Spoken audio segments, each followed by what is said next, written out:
boys are going to bring the heat today. As the leader of the Booner Pack, I lead from the front.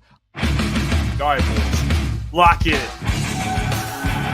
It's our core foundation, man. Grit. I'm fired up. I'm fired the up, boys. It's bumping right now. It's got my juices pumping, boys.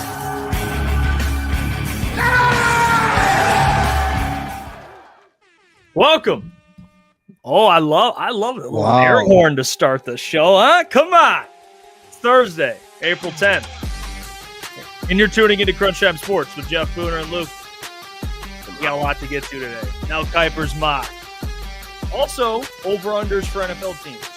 All right, which they're all coming out. Lions are included in that mix. And then also, ESPN put out an article. Rumors surrounding every NFL team for the draft. And I have what they're saying about the Lions. Some inside information. Can't wait to get to it, boys. But how we doing?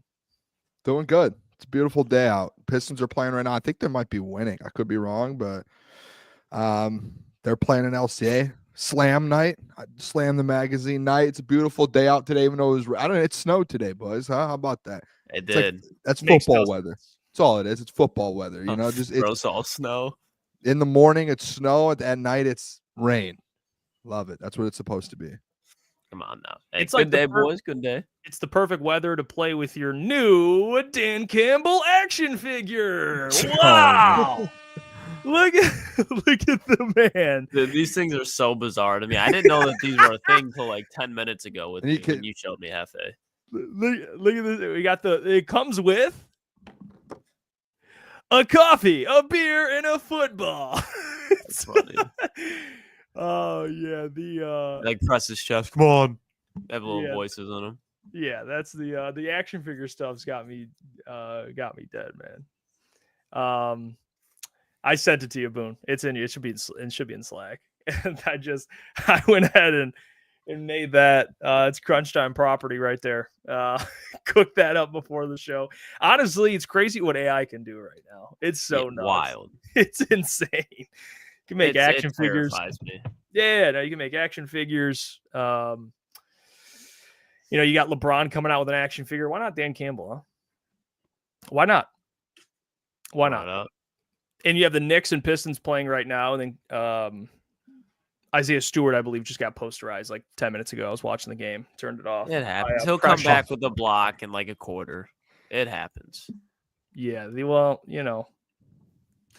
Pistons, 51. It's 59-51 Knicks right now. But regardless, I'm not too worried about this game. The Knicks probably. Well, if they win this game, I don't know how the seeding works, but they'll have the Knicks need to win. If they win this game, they'll have a better chance of facing the Pistons. I'm about to look at the standings right now. Or if they lose, because if they lose, they get into that Milwaukee matchup. So if they're still 2 games ahead of the Pacers. And the Pistons are, I don't think this game really, I don't think anything happens as far as seeding wise with this game. Because they're both 2 games behind somebody. The Pistons are 2 games behind the Bucks. And then between the Knicks and the Pacers is 2 games between them. And then between the Knicks and Celtics, there's like 9. Yeah, well, you know what? You know what Shaq said today? Yeah, I thought it was the other day. Last night, excuse me. Yeah. He said he would take the Pistons against the Knicks. Man, he just rolls with the flow. He just goes with whatever's hot. And I'm a Shaq guy. I stuck up for him a couple weeks ago, but I mean, all of a sudden now he's on the other side where he's like, I'm taking the Pistons. Like, did he say? Is there anything for him to stand on it? Like, does he have like a reason all of a sudden now? Like, the Knicks aren't playing that bad, so it's not like you're gonna be like, oh, the Knicks suck all of a sudden. It's just all of a sudden he's just like, I don't like the backlash I'm getting from the Pistons fans, so I'm just going to switch to the Pistons. Is that what happened? Yeah, that's probably what happened. The Pistons. Now he got a lot of flack for what he said last time, and now I think he said, yeah, Isaiah Stewart. Like he's like, I forgot who said it, but they're like, you like their chances against the Knicks? And he's like, Isaiah Stewart playing? Yeah, I do. Cunningham? Yeah, I do. It's like you could tell he's just like, I got to drop some names in here, make sure that they know I'm at least paying attention. He seems cultured again. The shots at I don't mind it. All right, he's correcting. That's fine with me. He's supporting the Pistons. I'm cool with that. I am cool with that. John Lord says he said Chauncey was the head coach. Well, yeah, that is what he said. But Shift God said if the Pistons Got lose, nightmares of Chauncey. What are we talking about? If the Pistons lose, they're locked into the 6th seed, I believe. Yeah, they're there right now. I mean, they're probably going to stay put there, to be honest. Yeah, I don't really see much movement happening. Yeah, and that would mean that I think at this point in time, they're going to square off with the Knicks unless they lose. Unless they lose, I guess, or something like that, and then because even then, like the Bucks are 3 games or not the Bucks. The Pacers are 2 games behind them. Do the Pacers play tonight?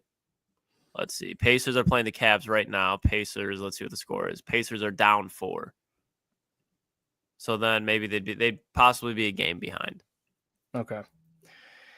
So yeah, we'll pay attention to that. But like I said, I have the over-unders around the NFL, which we're going to get to today. Go through the NFL. Remember last year it started a lot of arguments because that was the birth of the Bills argument because we talked about winners, and then we got into it more when we got into division winners. And then AFC South. Let me sit up. That's when the AFC South battle started. The most irrelevant argument we all had. Like all the teams that we were vouching for did terrible. Yeah, well, that's what we're. Yeah, that was the worst one of all time, probably. That's what we're gonna do today. Get into around it's pre-draft, and then we'll do another one after the draft, and then we can, revisit it and be like, all right, who had a great draft? Who are you a little more? We can do both. But yeah, I saw you just posted that on our Twitter. That's funny, Dan Campbell. It looks like him too. That's a great picture. Oh gosh. All right, let's get into the first ever edition of the upcoming NFL season's over under, and then we'll save the Lions for last. Can I put a caveat to all of this on the over unders? Yeah, go ahead. This is not locked in. No, it's not locked in. I just want to make sure because we're going to do this in August, and that's going to be our. No, it will not be locked in. I'm with you because we'll have the draft. Draft, and there's gonna be more free agency. There's gonna be injuries happening during training camp. Just want to make it very clear. I just want to make that very clear because I don't want to be like say something now and then I switch in August and people be like, no, shut up. No, you're fine. We'll go through teams. You in chat, play along. You give me over or under. I'll give you the team. I'll give you the win total. All right. So, we'll start. I mean, we can go. They don't have them in order here. It's kind of because this is all ESPN bet, but they don't have them in order. They just have like by division. It's just teams. So I'm just gonna go through teams, and you tell me over or under. Okay. First team is the Baltimore Ravens. Their line last year they were 12-5. Their line for this year is set at 11.5 for the Ravens. Jeez. So they won 12 last year. It's 11.5 over or under. I'm gonna go, and the reason I'm gonna take this is because the Bengals are back. Like they're gonna be full strength again. Everything's gonna be good to go for the Bengals. I don't see them losing 1 million one-possession games. I'm gonna go under. I think the Ravens I think it's 11 win season for them. I really do. They keep pulling out all these 12, 13 win seasons. But I think it's going to be too hard. Like I just think that division's going to be good. The Steelers are going to be good if they get Aaron Rodgers. The Browns are the Browns, but the Bengals are going to be good. I'm going to take the under. I'm going to go 11. I think they're right on the dot 11. So I'm going to have to go under.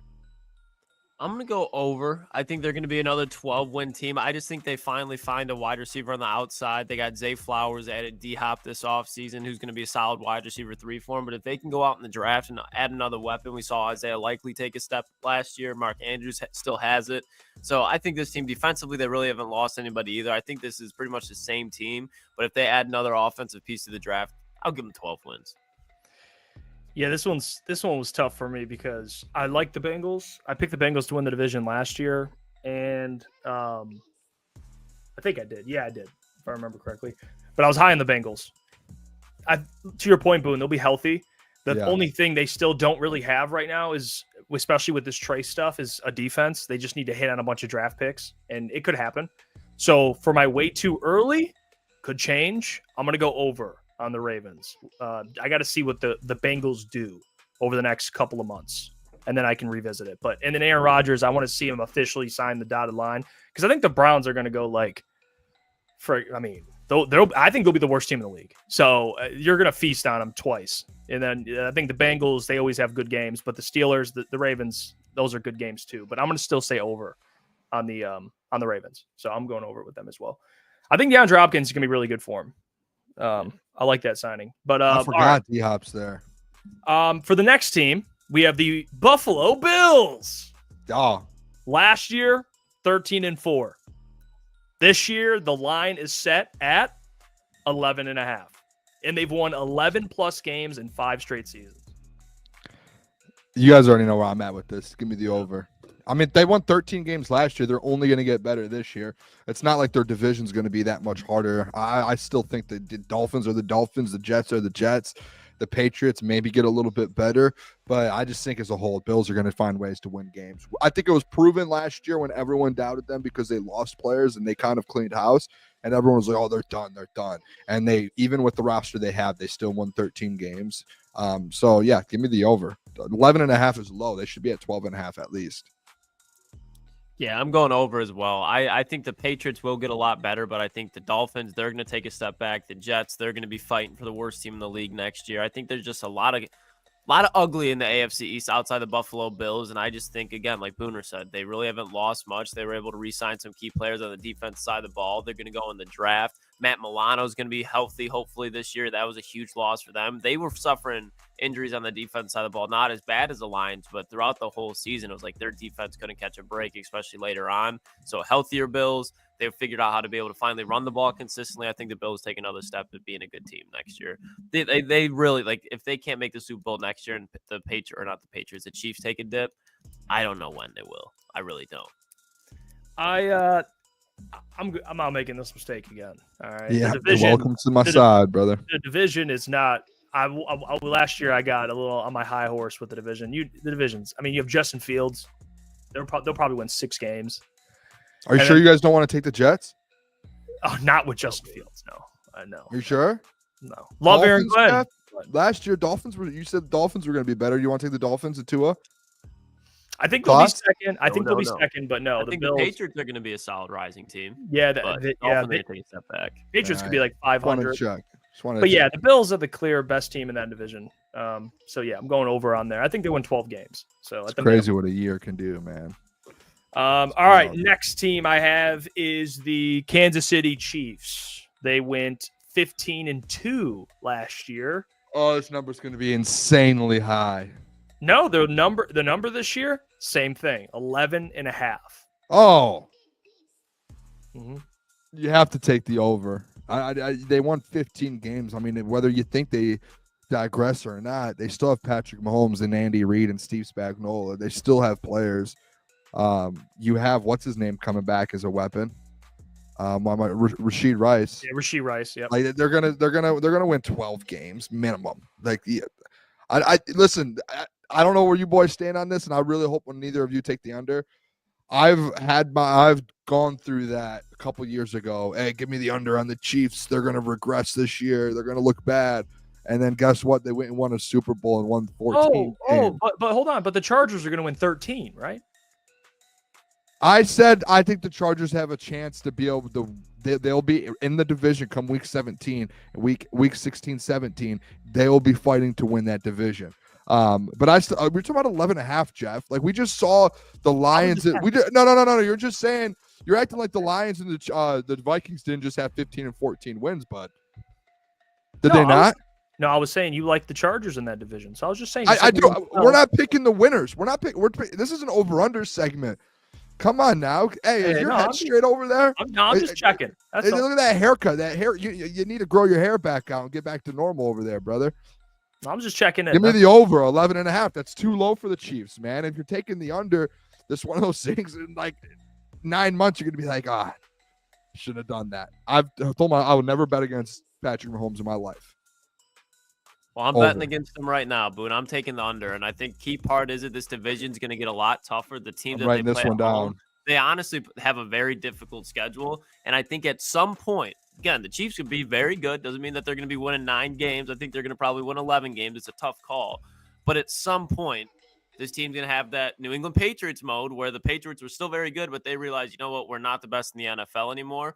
I think the Broncos are going to take a major step forward. I think the Chargers are going to take a major step forward as being legit contenders in this division. And I do not think that the Chiefs walk out of the AFC West this year as the winners. I think they'll be right there. I think it's going to be a close division, but I don't see a clear-cut team that's like, oh, the Chiefs, they're winning this division. I think the Chargers walk out of it this year. Chiefs finish with 11 wins. They're still good, but I think this year they kind of take a step back and then they'll bounce back. But there is going to be a year when it's like, okay, Kelsey doesn't have it anymore. Chris Jones is starting to slow down. And I think of all years, it will be this year.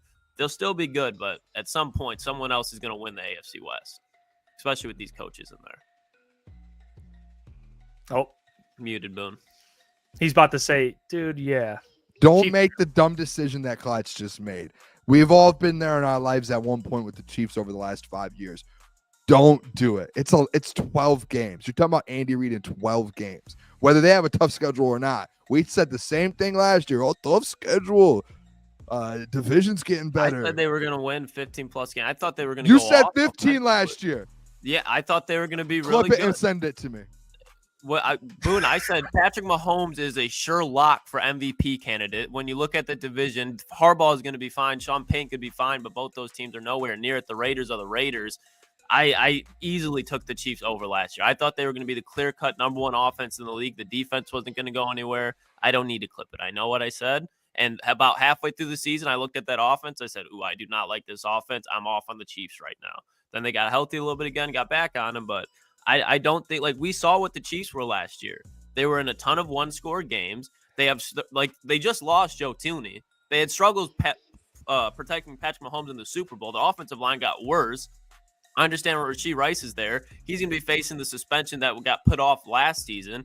Xavier Worthy, I like him. But again, they need to go add a couple of guys on that offensive line. Defensively, they lost a couple of pieces. Chiefs are going to be good, but I just think it's not like you can look at this Chargers team and think that it's been the same Chargers team, that they've had Jim Harbaugh as their coach now. And then even with Denver, they had an elite defense. They had another weapon with Courtland Sutton, and they can get a running back. Denver is going to be dangerous. This division isn't going to look the same. This has been a Chiefs team that's been beating up on the AFC West, and I don't think it's going to be the case this year. You and Boone, man. You guys. Give me the Chiefs over. All right. Give me the Chiefs over. This is we're Boone's back. We're good. I don't know. I couldn't hear. I could hear the music from the show. I couldn't hear Klotz. The Klotz me. You went on. I mean, I didn't hear a word. It looked like you went on the longest Chiefs ramble. Boone, I think the quote you had was, gun to my head, I'm taking the Chargers. Yeah, that was just because that's like, I think. But listen, and maybe you could go back and clip it, and you can go find it. It's real. We have it. Yeah, and I'm sure in there, if you, without cutting context out, if you watch the full, I'm sure at some point, no, listen to me. I'm sure at some point I said the Chiefs still are going to win 12 games, but there's a chance the Chargers. I think, and I'll stand on this. I think come week 16, week 17, I think it's going to be the Chiefs and Chargers battling for that division. And I think you're going to be sitting there both with 12, 13 wins, and you're going to be like, who's going to take it?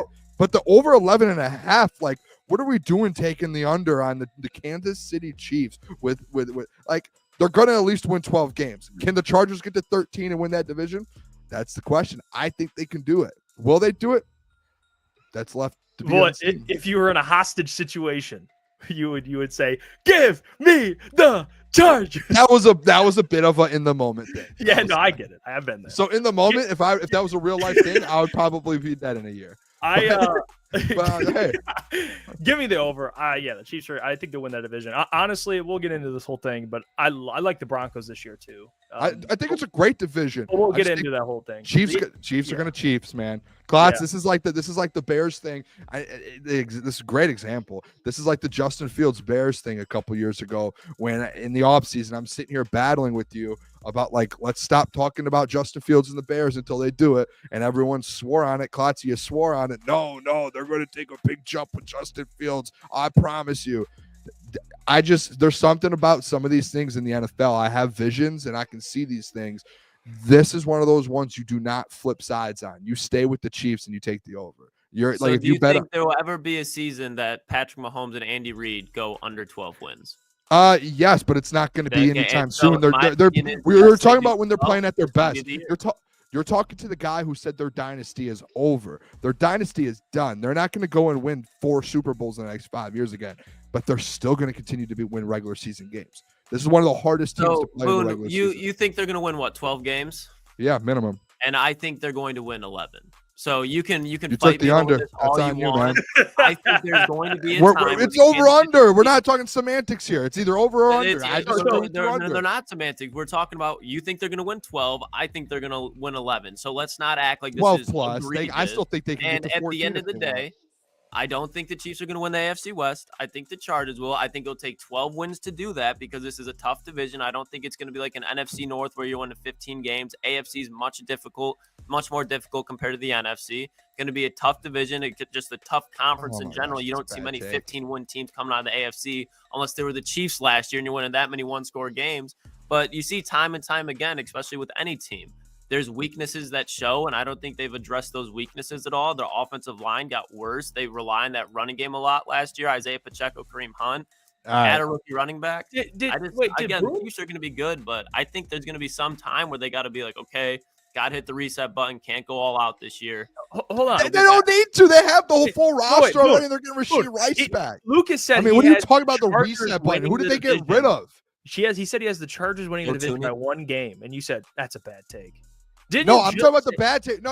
You got to listen. The bad take that he just that's what I heard. Threw out there without anyone wanting to hold accountability is, it's a better division than the NFC North last year, the best division in football. Just because you're in a good division doesn't mean you can't win games. The NFC North was the best division in football, and you had two teams with 14 and 15 wins. Every team has to play different divisions, man. Like we're too long on the Chiefs here. Let's get over this one. Too long on the Chiefs, boys.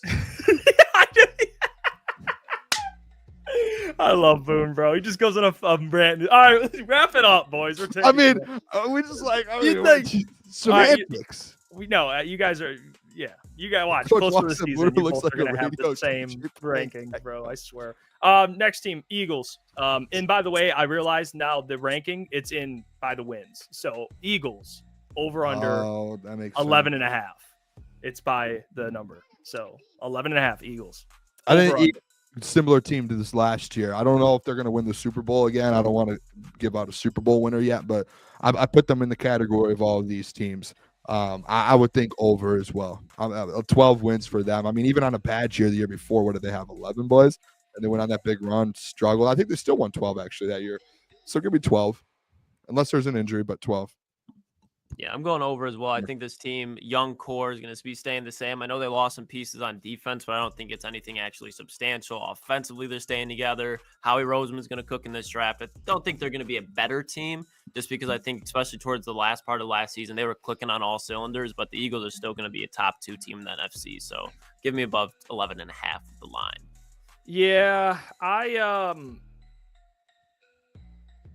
going to go over. The thing that worries me is new offensive coordinator. I don't know with this new guy, but regardless, I like them. They have Saquon. They're probably going to go. What's the 11.5? They'll probably win 12 games. Can't really mess up Saquon Barkley and A.J. Brown and Devontae Smith.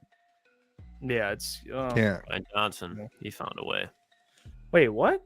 Oh, we're not. Their OC. We're not doing down the. Oh yeah, Brian. Oh yeah, I think he said Ben Johnson. Oh, well, I mean, they still won how many games though? 12. 11. They won 11. Ugly.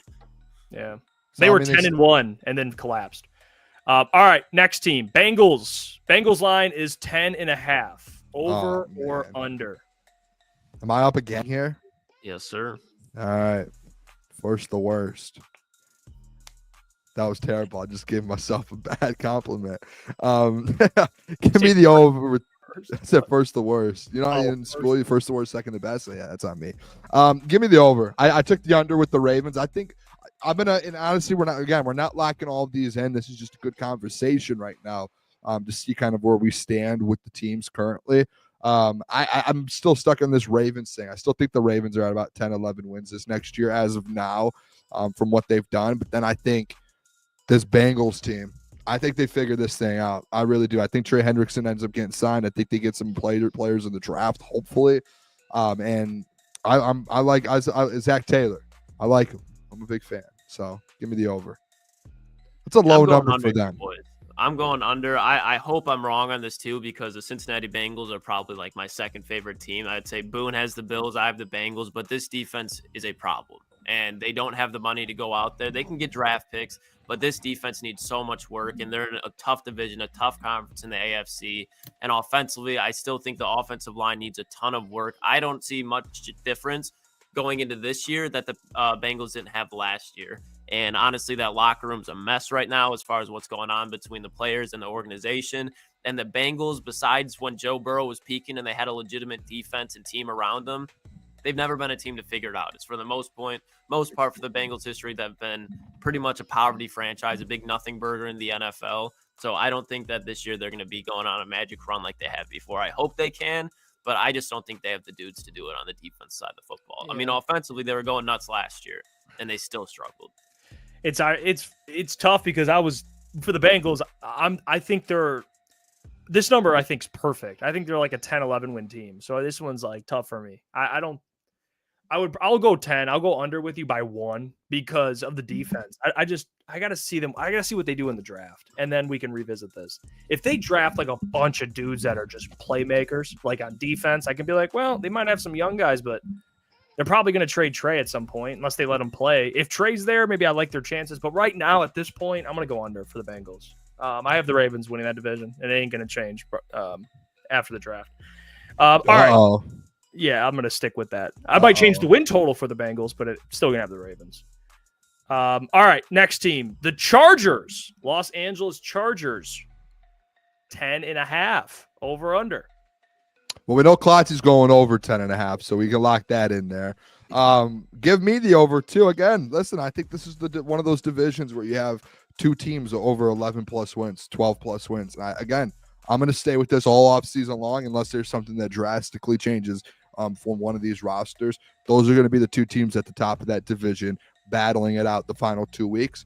So I'll take the over. If it's at 10.5, 11, 12 wins for them. And then you have the Chiefs there, 12, 13 wins.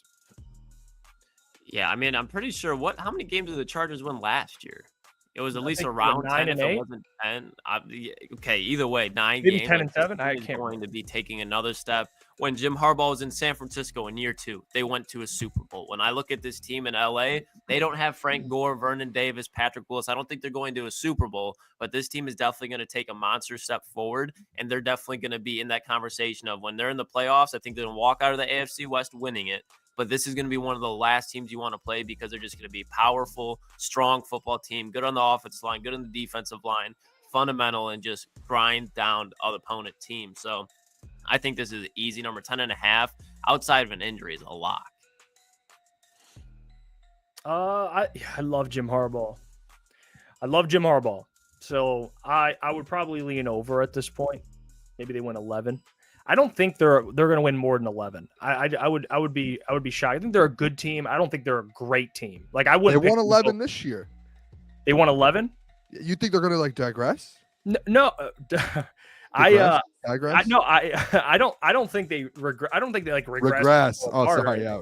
Complete wrong word. I got what you were saying though. Thank you. I don't think they fall off a cliff or anything. I'm looking at the team and I'm like, okay, I love Justin Herbert. I love their offensive line. Najee Harris is, he's fine. He's a good running back.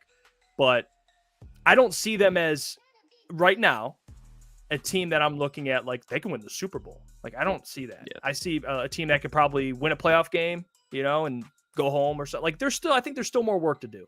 Ladd's still their number one. Like, I think they need a better wide receiver next to Ladd. Like, they need Ladd and someone else. I don't think Mike Williams is that guy. Wait till they get someone in the draft. Jaden Higgins. And you know what? We'll see. I'll revisit it. But I think Colston Loveland, Jaden Higgins. Now they're off to the races. Colston Loveland would be a really good pick for them. An excellent pick. All right. Next team. The Los Angeles Rams, staying in LA. They are at 10.5. And they've gone over the win total in 6 of 8 seasons under head coach Sean McVay. 10.5. Klotz, this you is won your 10 team. this year. Easy. You could have said 11.5, and I'd take the over. The Rams have had 15. numerous seasons too where they start out like 1-3, 1-4, and they finish with 10 plus wins. It's like the Rams, I think, are going to be week 1, fire on all cylinders, had a slow start to this season even, and they were able to put it all together. I think this team's going to be the number 1 seed in the NFC. They have the 18th weakest schedule in the NFL. They're playing in a weak division in the NFC West. You got the Seahawks who are trying to figure things out with Sam Darnold. 49ers are taking a step back. I think the Cardinals will be solid, but I don't see anyone in that division that's going to give them a hard time. Then outside of their division, their schedule isn't anything crazy. So I think Rams well over the 10.5 win, and I think they're going to be winning the NFC. Well, at least the number 1 seed in the NFC going to the playoffs. Yeah, I'll take the over. Just give me the over. Simple as that. I love the over. I think they win that division again. I'm gonna just rock with them again. They're a good team. Defensive line's elite. Just keeps getting better, man. Yeah, I like the Rams a lot. So yeah, I'll go over. Staying in the division, San Francisco 49ers, 10.5, same win total, same projected win total as the Rams. Over under. I'm stuck. I don't like this one. Are we allowed to pass on some? Yeah, I go under. We've seen this 49ers team multiple times, like have years where they win 4 or 5 games, and they just lost Dre Greenlaw, they lost Hufanga, they lost that left tackle that Kansas City signed, who wasn't anything special, but they needed him. And you're seeing Juwan Jennings, Ricky Pearsall, I obviously like those guys, but Brandon Ayuk, he was struggling even when he was healthy last year. Christian McCaffrey's coming off a major injury. I honestly think this is one of those years where I wouldn't be surprised if we even saw the 49ers in the draft trade out of this year's draft into next year's, and they're kind of just be like, all right, got to figure out what's going on with Brock here. We're not winning a Super Bowl this year. Let's reinvest and load up next season when we get the books all set up, because next year, like, they even got to sell more players in the offseason. So I don't think this is the year where the 49ers are going to be trying to win a Super Bowl. I think this is more of like, hey, we're not rebuilding, but we're kind of in a little bit of a lull right now. There's a lot of things that are going on in the books that just don't make sense. So they got to figure some things out. I don't think they win 11 games this year. Jeff, are you on the same page? Yeah, I'm going under. I think they win 10 games. All right. 10-7. This is going to be and I'm not saying the team at this level. This is going to be my Buffalo Bills situation from last offseason. Okay. They did exactly what the Buffalo Bills did last year. Obviously, they don't have Josh Allen, but they do have players, Nick Bosa, Christian McCaffrey, Brandon Ayuk, to where it's like, yeah, coming off injuries, but they're supposed to be healthy this year. And if they are healthy, they're going to be really good. This is just one of those, and you see it in the NFL all the time. Teams just let go of guys because you get to a point, and Lions are going to have to do it at some point. Every team has to do it if you're that good, where you have to let cap space go. You have to let contracts go. Most of the time when you see it happen, though, these teams still continue to win. It's because of the coaching staff. There's a reason they were in those positions. It's because GM drafts very well, which they will this summer. Coaching staff is very good. They have the core pieces. They still have all their core pieces. They still have their coaching staff, and they still have their GM that's going to draft very well in 2 weeks. So I think the over. I think this is one of those things where it's like everyone's going to be selling. Give me the under, give me the under, give me the under, give me the under, just like they were with the Bills last year. And then they go out there and they win 11 or 12 games. So I'm going to take the 49ers over. All right, for the next team, it's going to be the Washington Commanders. Same exact win total, 10.5 for the Commanders. They were 12-5 last year. Their over/under last year was 6.5, and they won 12 games. Yeah, I mean, I think this year. They're going to go over again this year. They're going to continue. I mean, they're only getting better in the offseason and adding pieces. I don't think they've lost much, but I'm going to go over.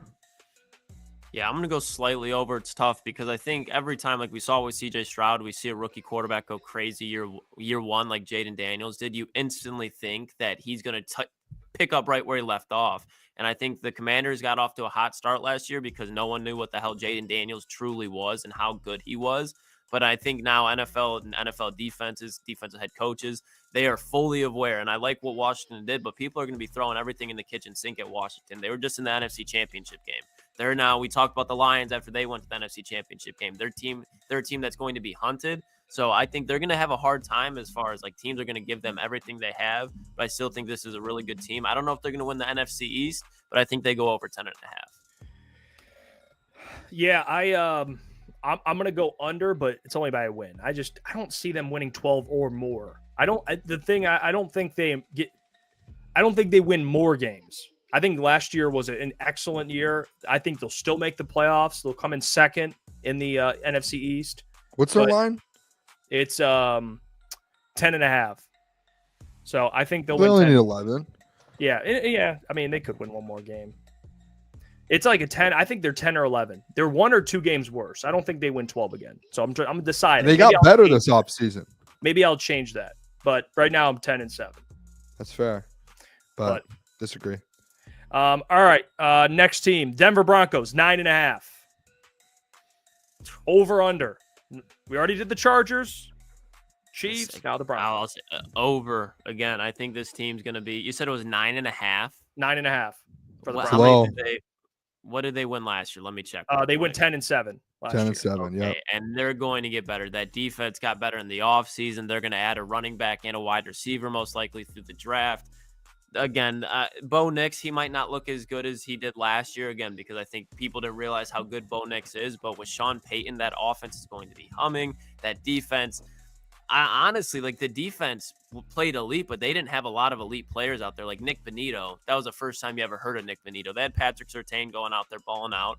No shocker there, but that defense was surprising. They're just going to add more talent there. I think the Broncos are a 10-11 win team.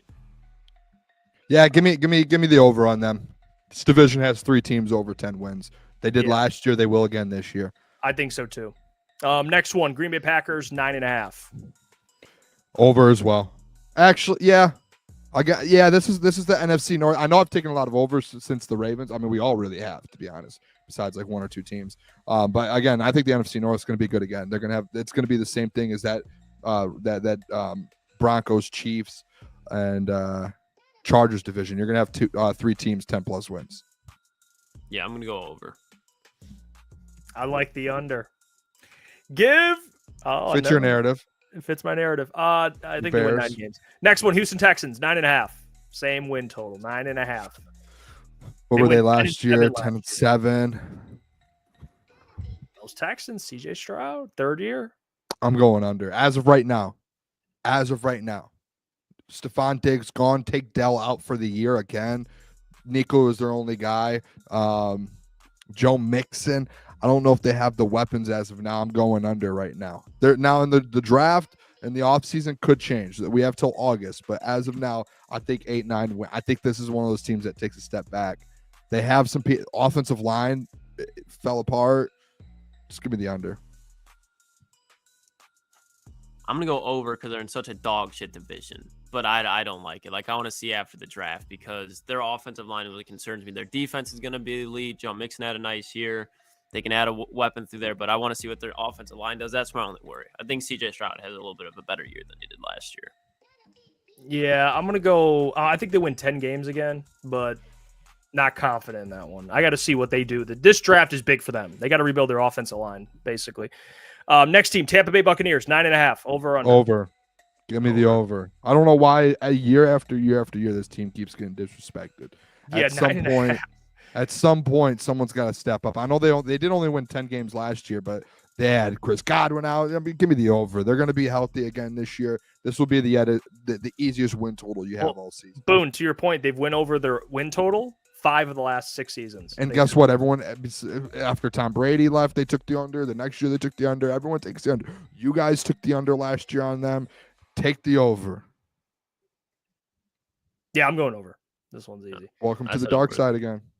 Arizona Cardinals, 8.5 wins. Oh, that's a tough over one. under Cardinals. I'm going to go over here. I think their defense very underrated. I think their defense can kind of be like how the Broncos were this year. They add another wide receiver outside of Marvin Harrison. You're going to have Marvin Harrison, who I think takes another step. I think he was really good this year. Only had 1 drop when it was thrown his way. Trey McBride, possibly if like T-Mac or Matthew Goldenfall. If you can pick one of those guys up, this offense becomes dangerous. Defense can be good. I think they're a 9-win team. I think there's a real chance they could finish second in that division this year. Over. Yeah, I like over on this one. They went 8-9. I like what they're doing. Not huge on Jonathan Gannon, but they can win 9 games. Next, Chicago Bears, 8.5. Over or under? This one's so tough, man. What's crazy about this is you haven't said the Vikings yet, so that means the Vikings win total is lower than the Bears. Yes, correct. Give me the over. I'll make this easy. They're winning. I think they'll win 9-10 games. I'm gonna go. Go ahead. I'll Bill. take the under. I think they're at 7-8. Year one, Ben Johnson. I think there's a chance I'm wrong. I really do, but I think 7 or 8. Like just first glance, I think Ben Johnson improves them. I think to take that jump, that's a year 2 jump. I just think they're an 8-win team. Like when I look at the Bears, I think of 8 wins. So this line sucks. I'm going to stick with my narrative. I still think they get 3rd or 4th in division. I said the Packers over. I think the Bears, I could be wrong on it like Boone said. They're an 8-9 win team to me. So because I can't stand the Bears, I can't stand Caleb Williams, can't stand much about Chicago Bears in general, I'm going with the under out of spite. Right. Next team, Dallas Cowboys, 8.5. Over or under? Over. Under. Those Over. Dallas Cowboys. Over. They're going to be healthy again. Whether you like them or not, they're probably going to win like 9 games. They're everyone's healthy. They're going to draft someone. They won 7 last year, and it was a down year for them. You would think that they're healthy, whether you hate them or not, because you hate the Cowboys. 8 wins. It's 7.5. They're going to get to 8. Wait, it's 8.5. Oh, 8.5. Oh, they're going to get to 9. They're going to be fine. I know it's a tough division, but again, there's going to be divisions in the NFL that have 3 like teams with double-digit wins. I'll take it. I'll take the risk. Yeah, Schottenheimer's their head coach. You're going to have to show me 9-10 wins before anything else. I'm going to go under on this one. I think they're using this to kind of get a reason to get somebody out of there, have a high draft pick, be able to get a quarterback in there, move off a Dak's contract. I don't think this is the year where the Cowboys make a push in any way, shape, or form. I think they're bad again. I think they'll be mid. Like I think they can go. What'd they go last year? 7-10. Yeah, some reason I thought you said it was 7.5, so I thought it was like a lock. Like with 7.5, they're going to get 8. It's I think 8.5. 9. That's I think it is because I think 8 or 9 is like right where they land, which that's where the number is. So like I take the over just based off of if they do stay healthy. I think they find a way. Like it's not like those guys on that team have never won. Like they have won, just they don't win in the playoffs. That's all it comes down to. Yeah, they win regular season games. Yeah. I will go over. I think they win 9. So whatever. 1-1. I'm surprised you guys are somewhat high on the Cowboys, man. It's 9. I mean, You do have to realize like everyone was injured last year. Micah, Dak. They had no running backs. If they draft a running back, CD went down at like. What do you think? Like Mike McCarthy compared to Schottenheimer? I don't think Schottenheimer's going to be as bad. Like I think it's like we give credit to all these other coaches. I think Schottenheimer's going to be like I don't think he's going to be the worst. Here's what I'll say. Like if they had a really good coach, I think they can win 12 games. They have a good roster, but they don't. You know what I mean? So they're gonna win 8-9 games. I think DeMarcus Lawrence. I know he was hurt last year, but losing him is huge because he's somebody that was like they got Micah, but on that defensive line, they don't really have anybody else they can get to the passer. So they draft a guy coming back.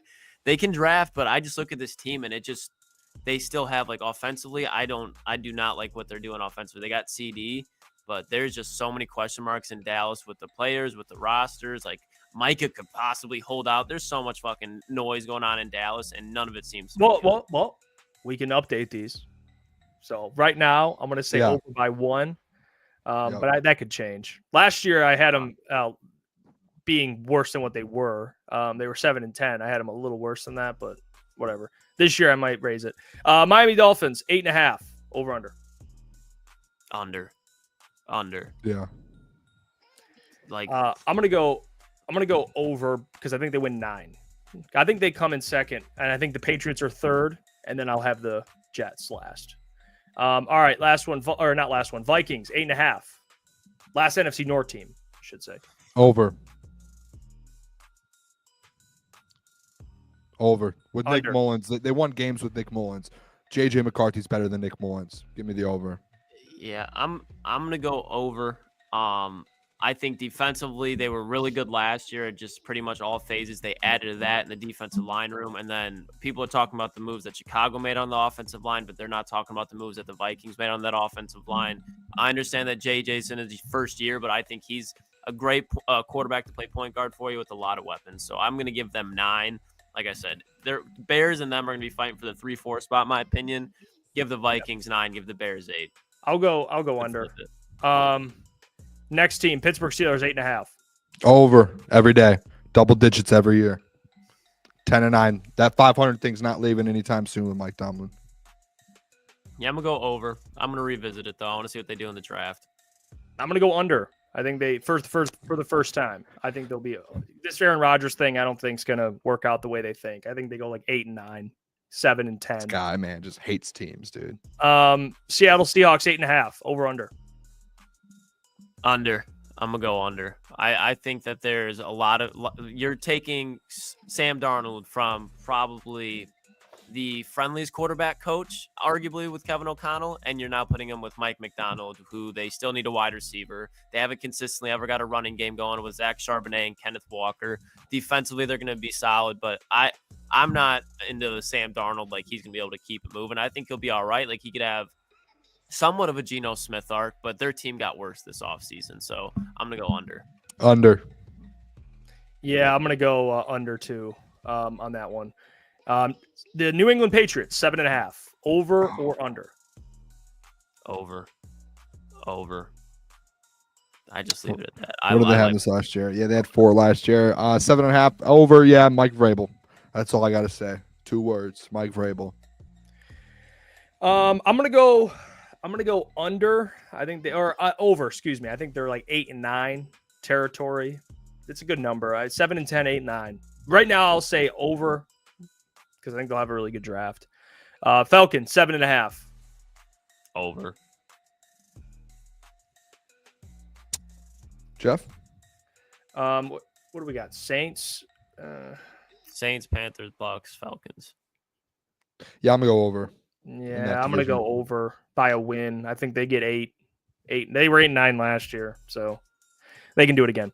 And they still have Kirk Cousins. So I don't know what's going on with that. Carolina Panthers 6.5, right below the Falcons. Under.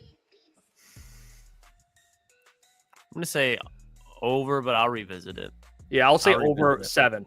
I think they get 1. Yeah, I'll revisit though. I think the Saints are really bad this year. Colts 6.5. We go to you, Klotzy.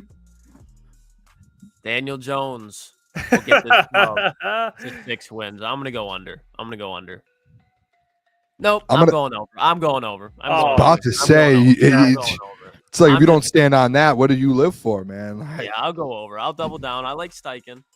I'm taking the over as well. 6.5. Daniel Jones season, man. I think he wins that job. I think Daniel Jones gets a little revitalized of his career in Indy. Yeah, I'm gonna go under. They'll be drafting a quarterback. Jacksonville 6.5. Over under. Over. Easy. Duval. Yeah, you know what to do, Klotz. I hate their offensive line. That's my issue. I hate their offensive line. I hate their fucking defense. Like, I know we give Trevor Lawrence shit, but I don't think he's holding them back. Their defense was last in the NFL in stopping the run last year. Tyson Campbell has not looked the same. Offensive line, like I said, is fucking pitiful. They don't have a true running game. They got Brian Thomas on offense. They let go of Evan Ingram, and he was a huge part of their offense the last couple of years. I'm going to go 6 wins. I think it's a competitive 6 wins. I don't think it's a situation where you're looking at Liam Cohen and being like, what the fuck? I just think defensively, they're such a mess. So I'm going to go, I think they're 6 wins. Pathetic. Raiders. Raiders over under, Klotzy. And Boone, 5.5. They went 4-13 last year. So they 2-2. Over. Over. Pete Carroll. Yeah. I mean, what if Shador goes there? Yeah, 6. I'll give him 6. I'll go over. What'd you say, Klotzy? What'd you say? Over. Saints 5.5. Under. First overall pick. Under taken for Arch. Yep. I agree with that. Did you see Cam Jordan said on TV that they're a Super Bowl contender? Anyway, yeah, sure. New York Giants 5.5. Over under. Over. Yeah. They'll win some games. Yep. Yeah, I agree. Over. The Jets 5.5. Under. I think they're bad. I'm gonna go over. 5.5 is low. Aaron Glenn, AG is gonna AG, man. They got a defense and they got weapons. And if they draft one tackle, they have an offensive line. Over. Tennessee Titans 5.5. Under. Over. This one, under. Ooh. All right. I'm open. I think Cam They don't Ward have a has quarterback. I think Cam Ward has a nice rookie season. He's not on their team yet. This is pre-draft under. Well, I'm projecting Cam Ward to go to the Tennessee Titans. He is not. And They have I not think picked him yet. He's gonna have a nice season there. I think him and Brian Callahan, he'll have a nice rookie year. He's not gonna be Jay Daniels or CJ Stroud, but I think he could have like a maybe not as many touchdowns, but Bo Nix-esque season. They had another weapon. They were able to get Yeah, I mean, like a Restrepo or somebody out of the U or somebody familiar with them. Add another weapon outside for him. I don't mind that. I think they win 6. I think, yeah. I mean, I know they haven't drafted him, but Pre-draft. Yeah, We said we're I revisiting know this. Patriots. Like, I picked the over because they're gonna. I mean, we assume. Now we'll see. What if they draft Abdul Carter? I'll change it. I'll go. You know what? If we're doing draft off my mock drafts, I would like to change a couple over-unders. Well, that's on you then, guy. That's on you then. Next team, Cleveland Browns, 4.5 over under. Under. Yeah, they're gonna be terrible, and that'll be it. And the last one, before we move on, Detroit Lions, 10.5. Over. 10.5 for the Lions. If it was 11.5, I'd take it. They're going to win 12 games this year. Over. You think that's too low? Yeah. No. Yeah, they should be with the Bills and the Chiefs. They should be that number, 11.5. The only reason you can argue is their route or their schedule, but you still should. They're top 4 team odds-wise to win the championship. Yeah, I'll say over. I think they win at least 11. I don't think they win 10. Something went wrong if they win 10. So I'll say over. But I don't think they win 15 again, obviously. But that'll be it. Those are the over-unders. And now I have things on ESPN that I've been reading, and I want to show you guys this. I don't know if you saw it, but it's like trending rumors surrounding the draft for the Lions and what's going on. And it's by Matt Miller, reports on it. Matt Miller. Yeah, Matt Miller, which, I'm trying to get him on the show. It's a process for Busy sure. time right now, Hefe. Yeah, I understand. I understand completely. Maybe after the draft we'll get him. But they put out an article. This is like inside little rumors, news, whatever's happening. And it says, which position is the bigger need for the Lions early in the draft? Edge rusher, interior offensive lineman, and then Eric Woodyard. He talked about what they need. But down here, look at this. What we're hearing about the Lions draft. Uh-oh. With center Frank Ragnow nearing the end of his career, interior offensive line will be a priority in the early rounds. Gray Zabel has been widely connected to Detroit at number 28 and can play guard and center. Pass rusher is another position the Lions could target early, and don't be surprised if they add a cornerback, especially a nickel corner in their first 4 picks. So I have not heard anything about a corner, especially a nickel corner. So that's surprising. Gray Zabel, maybe like the link thing, maybe not as surprising. They interviewed him, so I get that. There's interest. But adding a corner in the first 4 picks, I don't think that's that crazy. None of us have had a corner in any of our mocks. But he says a nickel, essentially. We have, like, I've drafted some safeties that say, hey, you can move into that spot. Have we not? Yeah, no, we have. So that's why I think it's a similar thing. His idea, his mindset is like, I think it's more so whoever Miller's mindset is they've met with guys, Maxwell Harrison, like they've met with corners where you can see them going in the first 2 rounds. So maybe that's his mindset. The Gray Zabel thing, I think that's like, I mentioned it yesterday. That's a Dan Campbell guy. Like he day one can come in and take over for Graham if you really wanted him to, or you can let him wait until there's an injury and he can step in. He's a day one guy. And he Jeff, what was the snap count? I don't know if you still have that written down in your notes over there, but the man took a snap at every single position in college at a high level. So I think the Gray Zabel thing is fair enough. If they take him at 28, again, I'm not mad. Yeah, Gray Zabel.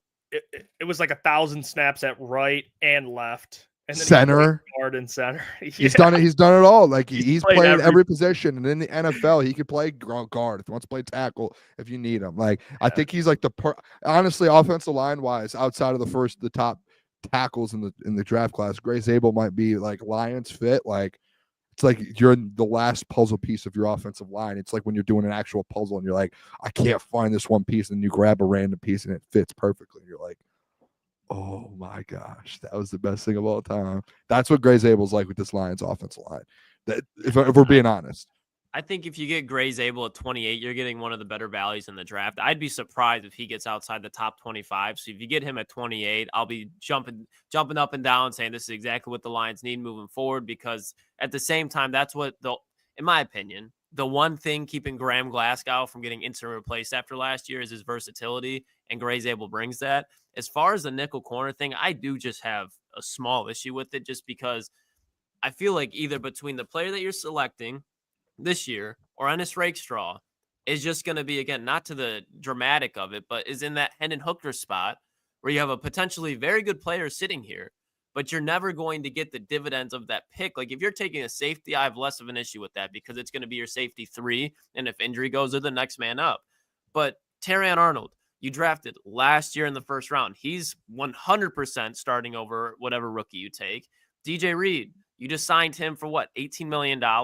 Hope that God, especially if we're talking Maxwell Harrison specifically, because that's who more I'm so thinking of BPA potentially. Maxwell Harrison is not starting over DJ Reed, and if he does, that's an issue in my opinion because he just paid a lot of money. Meek Robertson, Ennis Rakestraw. So that's 4. You're asking this guy to be your cornerback 5, and he's going to have to fight a lot, and you're going to be wasting draft value and free agency value from the past. Like the corners that they have right now are very solid. They fit exactly what they need, but there's still a huge depth area at that safety spot, and you can throw somebody at that backup depth, at that backup nickel spot if they're a safety. So corner it doesn't make much sense to me. If you want to go BPA, that's the sense that it does make, but outside of that, like connect the dots for me more. Like what, like, yeah, because if you add a corner, like it becomes a very awkward situation with Ennis Rakestraw, in my opinion. Jeff, before you go, because I agree with the safety thing. Like I'm more in on a safety because you don't have one on your roster outside those 2 guys. The only thing, and I'm going to be consistent with this, and I hope you boys are too, because you guys agreed with this. Competition. Ennis Rakestraw hasn't done anything in his career, and whether or not you think, oh, it's a bad pick, you're admitting it's a wrong pick. Okay, who cares? Competition in that room. Like you want to get the most out of DJ Reed. You want to get the most out of Terrion. You want to get the most out of a Meek. You want to get the most out of Ennis. You want to get the most out of those guys. And again, I don't think it's like, I'm not like draft a corner in the top 4. I really don't care. Like if he does, and I'm going to be like, all right, is it the third? Like I would rather have it be like the 3rd, 4th pick than the top 2. Like if it was the top 2, then I'd have a really big problem. Be like, what are we doing here? But if that's the case, we've had this conversation for months, boys, especially in the corner room. Like the corner room hasn't lived up to the hype for the last 2 years. And you've drafted rookies. You've brought in guys that have left now with Carlton. It's just that side of where it's like you do need at some point, like you need guys that want to compete in that room, which I think you have now, but you still need guys behind them to push them and to push them and to go. And it's like, just because you already have guys in the room doesn't mean, and we know Brad has said this 100 times, just because I have a guy in a certain room doesn't mean I'm not drafting another guy because of it. Now, again, I'd say the first 2 rounds, if you want to make the argument because of positional value and what you need, okay, that's fine. But outside of that, like if they draft a corner with the 3rd pick, you're getting competition in that room. Like that room is one of the big, that and the edge room are the 2 biggest needs. Like when it comes to like whether you think they have the guys or not, they haven't really stepped up over the last 2 years. Those have been your 2 biggest issues on this team. So if you bring a guy in to compete and he ends up beating out Ennis Rakestraw, I would more than happy be like, Ennis was a bad pick and move on, because that means you have someone that's good and actually playing. That's all. Yeah, I will say this about just drafting a nickel.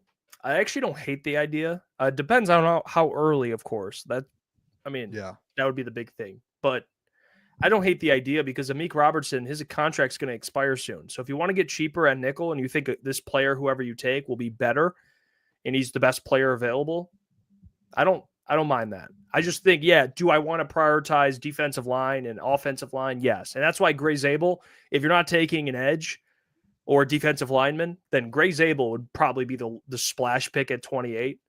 But past that, let's say you do take Gray Zabel, I'd much rather have a Jordan Birch. But let's say in the 3rd round you take like a nickel, not going to be upset about it. I think as long as you, I said this, as long as you get an edge or a defensive lineman, or really an edge, and an offensive guard or an offensive lineman, I don't really care what happens after that. If you want a wide receiver, you want a nickel, I really don't care after that. I don't. Those are just the two positions I know will be deep in the top 60, 70, and that's where my preference is. But I think just looking at that with that, like the nickel, it's just, again, these are conversations we've had. It's just competition in those rooms, like bringing the best out of people. Like we've had those conversations a lot, to where it's like the competition in the past was Kindle Fildor. Now it's Ennis, but we haven't seen Ennis healthy yet. So what happens if Ennis ends up getting hurt again? There's still no competition in there. What if the guy gets hurt? Then you have to. It's just like it's getting depth and it's getting guys in there to compete. And I don't think it's a bad thing. It's like drafting another linebacker, like just getting another guy in there to compete and try and push those guys to a different level. Same with running back and offensive line, like et cetera, et cetera, et cetera. Like you just want to get those depth pieces to compete, especially at positions that like have struggled for years for you. Yeah, because how do we know, especially with Ennis? Like I have high hopes, but no one really knows what's going to happen. No, you know, and Klotz, I get Klotz's point. Like if you drew to it at that point, it's kind of like giving up on him. It's not really until you get to that point to where it's like that guy, that next guy you drafted is starting. Like the first glance I look at it, it's they're bringing a guy in to compete. Now, can Kenneth go, or Kenneth, I read the thing. Can Ennis go out there and win that job? Yeah, he still can. He's, again, that year 1 to year 2 jump that they talk about, like that still can happen. But I mean, you could get a guy to take that jump if you have someone behind him being like, hey, the guy that wants your job, we just drafted another guy sitting right behind you. Can you beat him out? Who's going to be the better? Who's going to be the better player? And that usually puts guys at their ceiling. Yes. I mean, just because the future at nickel is not guaranteed. I mean, Amik his contract's going to expire and we don't know what Ennis is. So it's not like wide receiver where it's like, what Amon-Ra and Jamo are. You know what I mean? That's why we got into that discussion. And I was like, dude, early in the draft. But like, if nickel, I could at least be like, all right. But again, I got to have an offensive lineman. I got to have a defensive lineman. I got to. Yeah. And that's what Big Daddy asked. Do you take Kenneth Grant if he's there at 28? Absolutely. We are all pro Kenneth Grant. BP. If Kenneth Grant's at 28, Brad's taking him. That's BPA right there. They've met with him. They know. Yeah, especially with Terry. You expect Terry to take that jump, like Schiff God said. But again, we'd have to see that.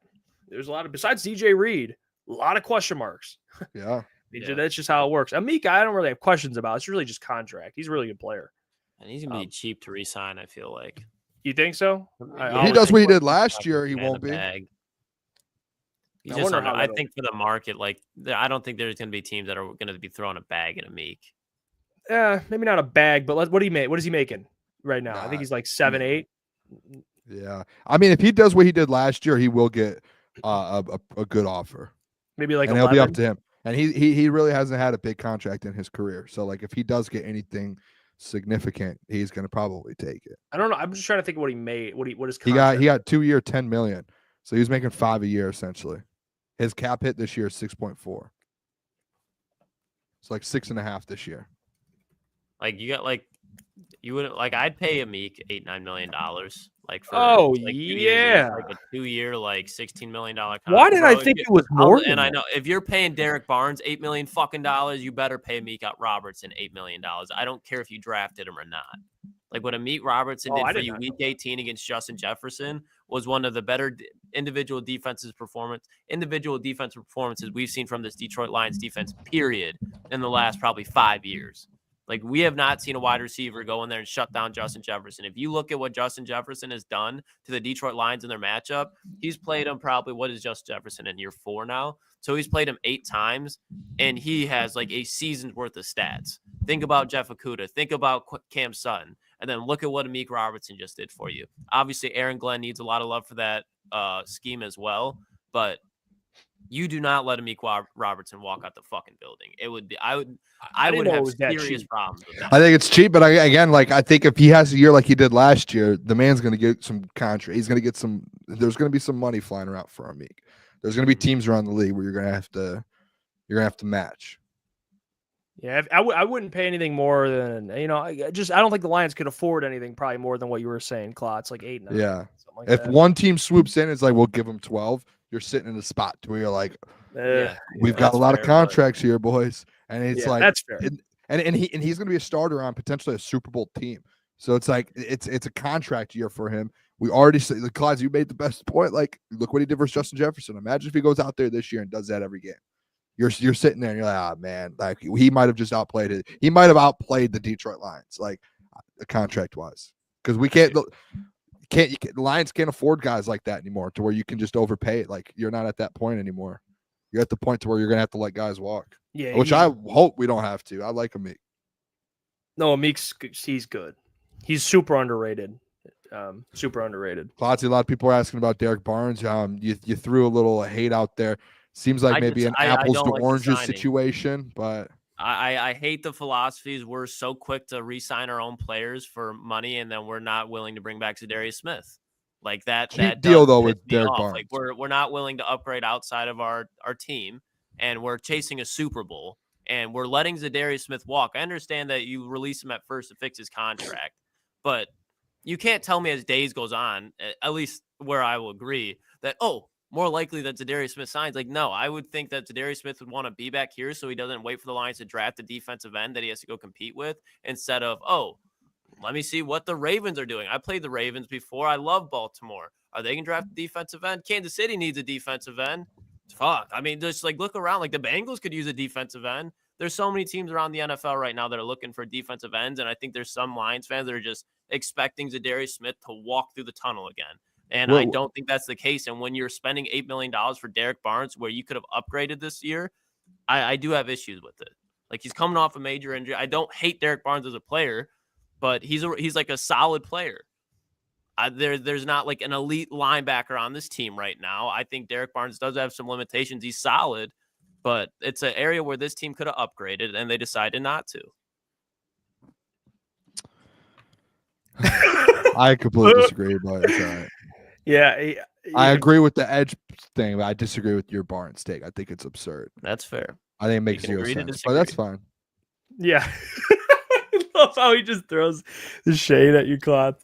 It makes zero sense, but it's fine. Yeah, no, it's good. Good take. It just makes zero sense. No, it's not. It's not a good take. I respect people's takes. It doesn't mean I think they're good.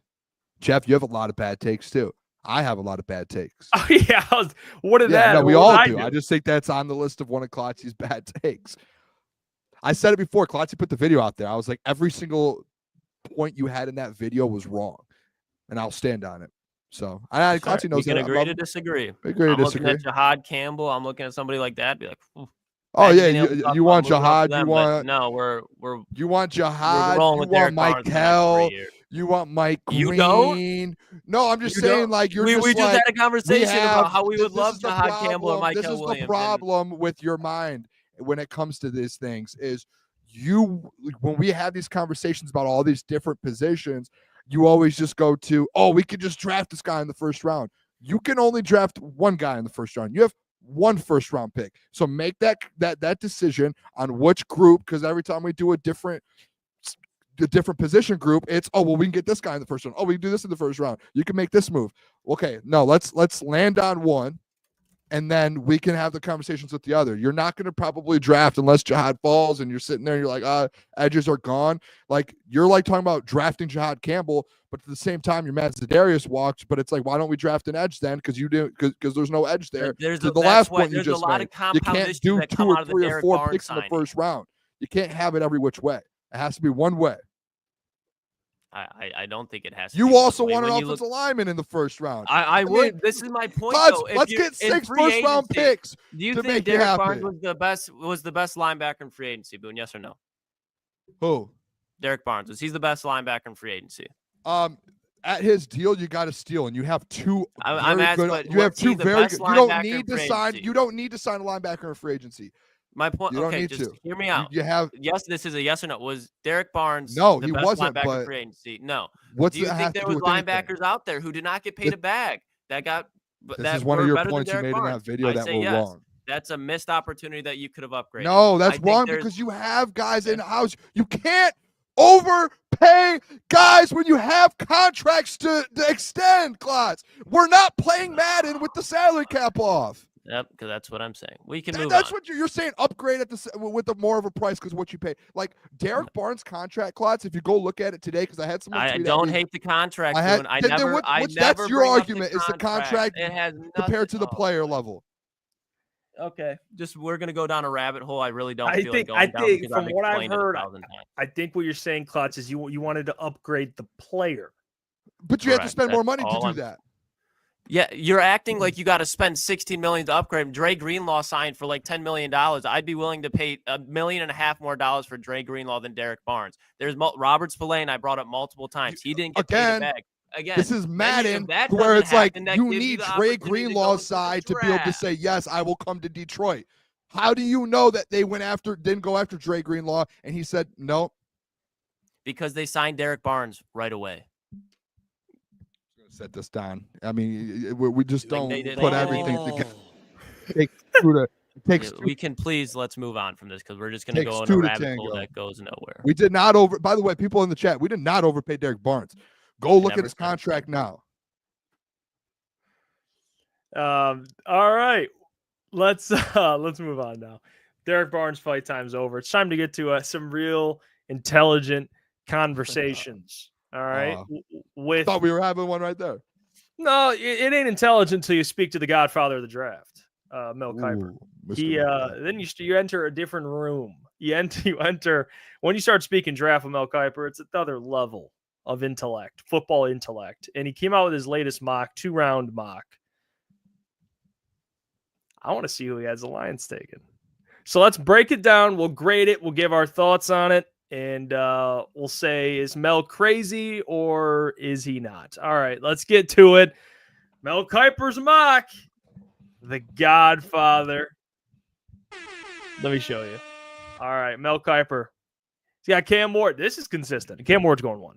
Okay, I've seen him in every draft. It's just the feeling I have. So he has Travis Hunter going to the Browns. Take the over on their wins. Cam Ward just went to the Titans. Yeah, now it's official. Yeah, no, I like him, and they should go quarterback. That's fine. Travis Hunter 2, 3. Abdul Carter to the Giants. They pass on Shadur. Interesting. They should. I don't. It's worst case for the Giants and pick. Shadur here. If he's like Shadur's not starting year 1, and then he's going to a bad organization that's going to have their coach fired most likely. And then if he gets if the Giants take him, they're not taking the best player available. You're passing on an Abdul Carter, Travis Hunter for a quarterback that is not worth a 3 overall pick. Like it's the worst case for both teams, long term. Yeah, and then I guess you don't have to pay Kayvon then. You know, if you don't, I don't think a lot of Giants fans like him, to be honest with you. So I think they're over him. What about your friend, your Giants friend? Oh, he hates him. Okay, that gets. He says he's one of the most corniest dudes he's ever seen. That's fair then. He did the video. I think Kayvon was like, he posted a video of him on a bike and he was like, just smile. Or he said something like, and he sent it to me and he was like, dude, this guy stinks. Like you have Aiden. It was Abdul Carter, man. Oh, look at Sully. There he is. Kayvon is chat? corny as fuck. There's Sully. Shout out Sully, man. Abdul Carter going 3. 4, Will Campbell to the Patriots. The Good pick. Good pick, yeah. Mason Graham to the Jags. Take that over, Klotz. Yeah. Yeah, Mason Graham's in town. Mason Graham changes everything. He's kind of like the Cam Ward pick. Ashton Gentry Whoa. goes to the Raiders. Yeah, I think this is going to happen. You know, they pass on Shadur though. Honestly, if I'm being honest, if Shadur's there at 6, I think the Raiders take Shadur Sanders. Yes, with Tom Brady and that whole thing. I think with Tom and everything. I think this is the last team that could pick Shadur, in my opinion, until he starts falling. What pick did Tom Brady go? Oh, what pick is Tyler Shuck going? That's where Tom Brady's going to find a quarterback in the 2nd or 3rd round to develop behind Geno Smith on that contract. Maybe it works out, maybe it doesn't. But why reach for a quarterback when you can get a guy like Will Johnson, Ashton Gentry? There's so many guys that you could get here that can make a difference year 1. Shadur's not making a difference year 1. You just signed Geno Smith. That's Pete Carroll's guy. Get a quarterback in round 2 or 3. Let him develop behind Geno. Yeah, well, my question would be with Pete Carroll, with his age, I don't think it should. Like, if I'm Tom Brady, you're not letting it happen. But is his older age. He wants a win now player.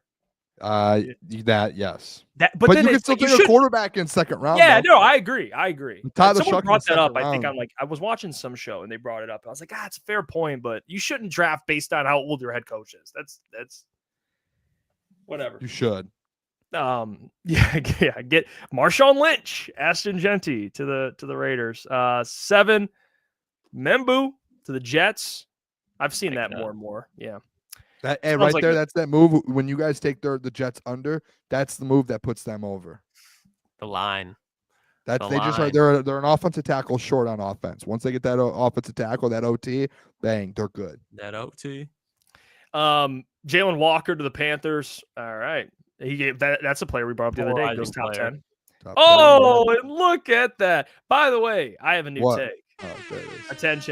Attention. Everyone gather around. All right. Shedeur won't fall past the Saints. I think Kellen Moore should absolutely take a quarterback.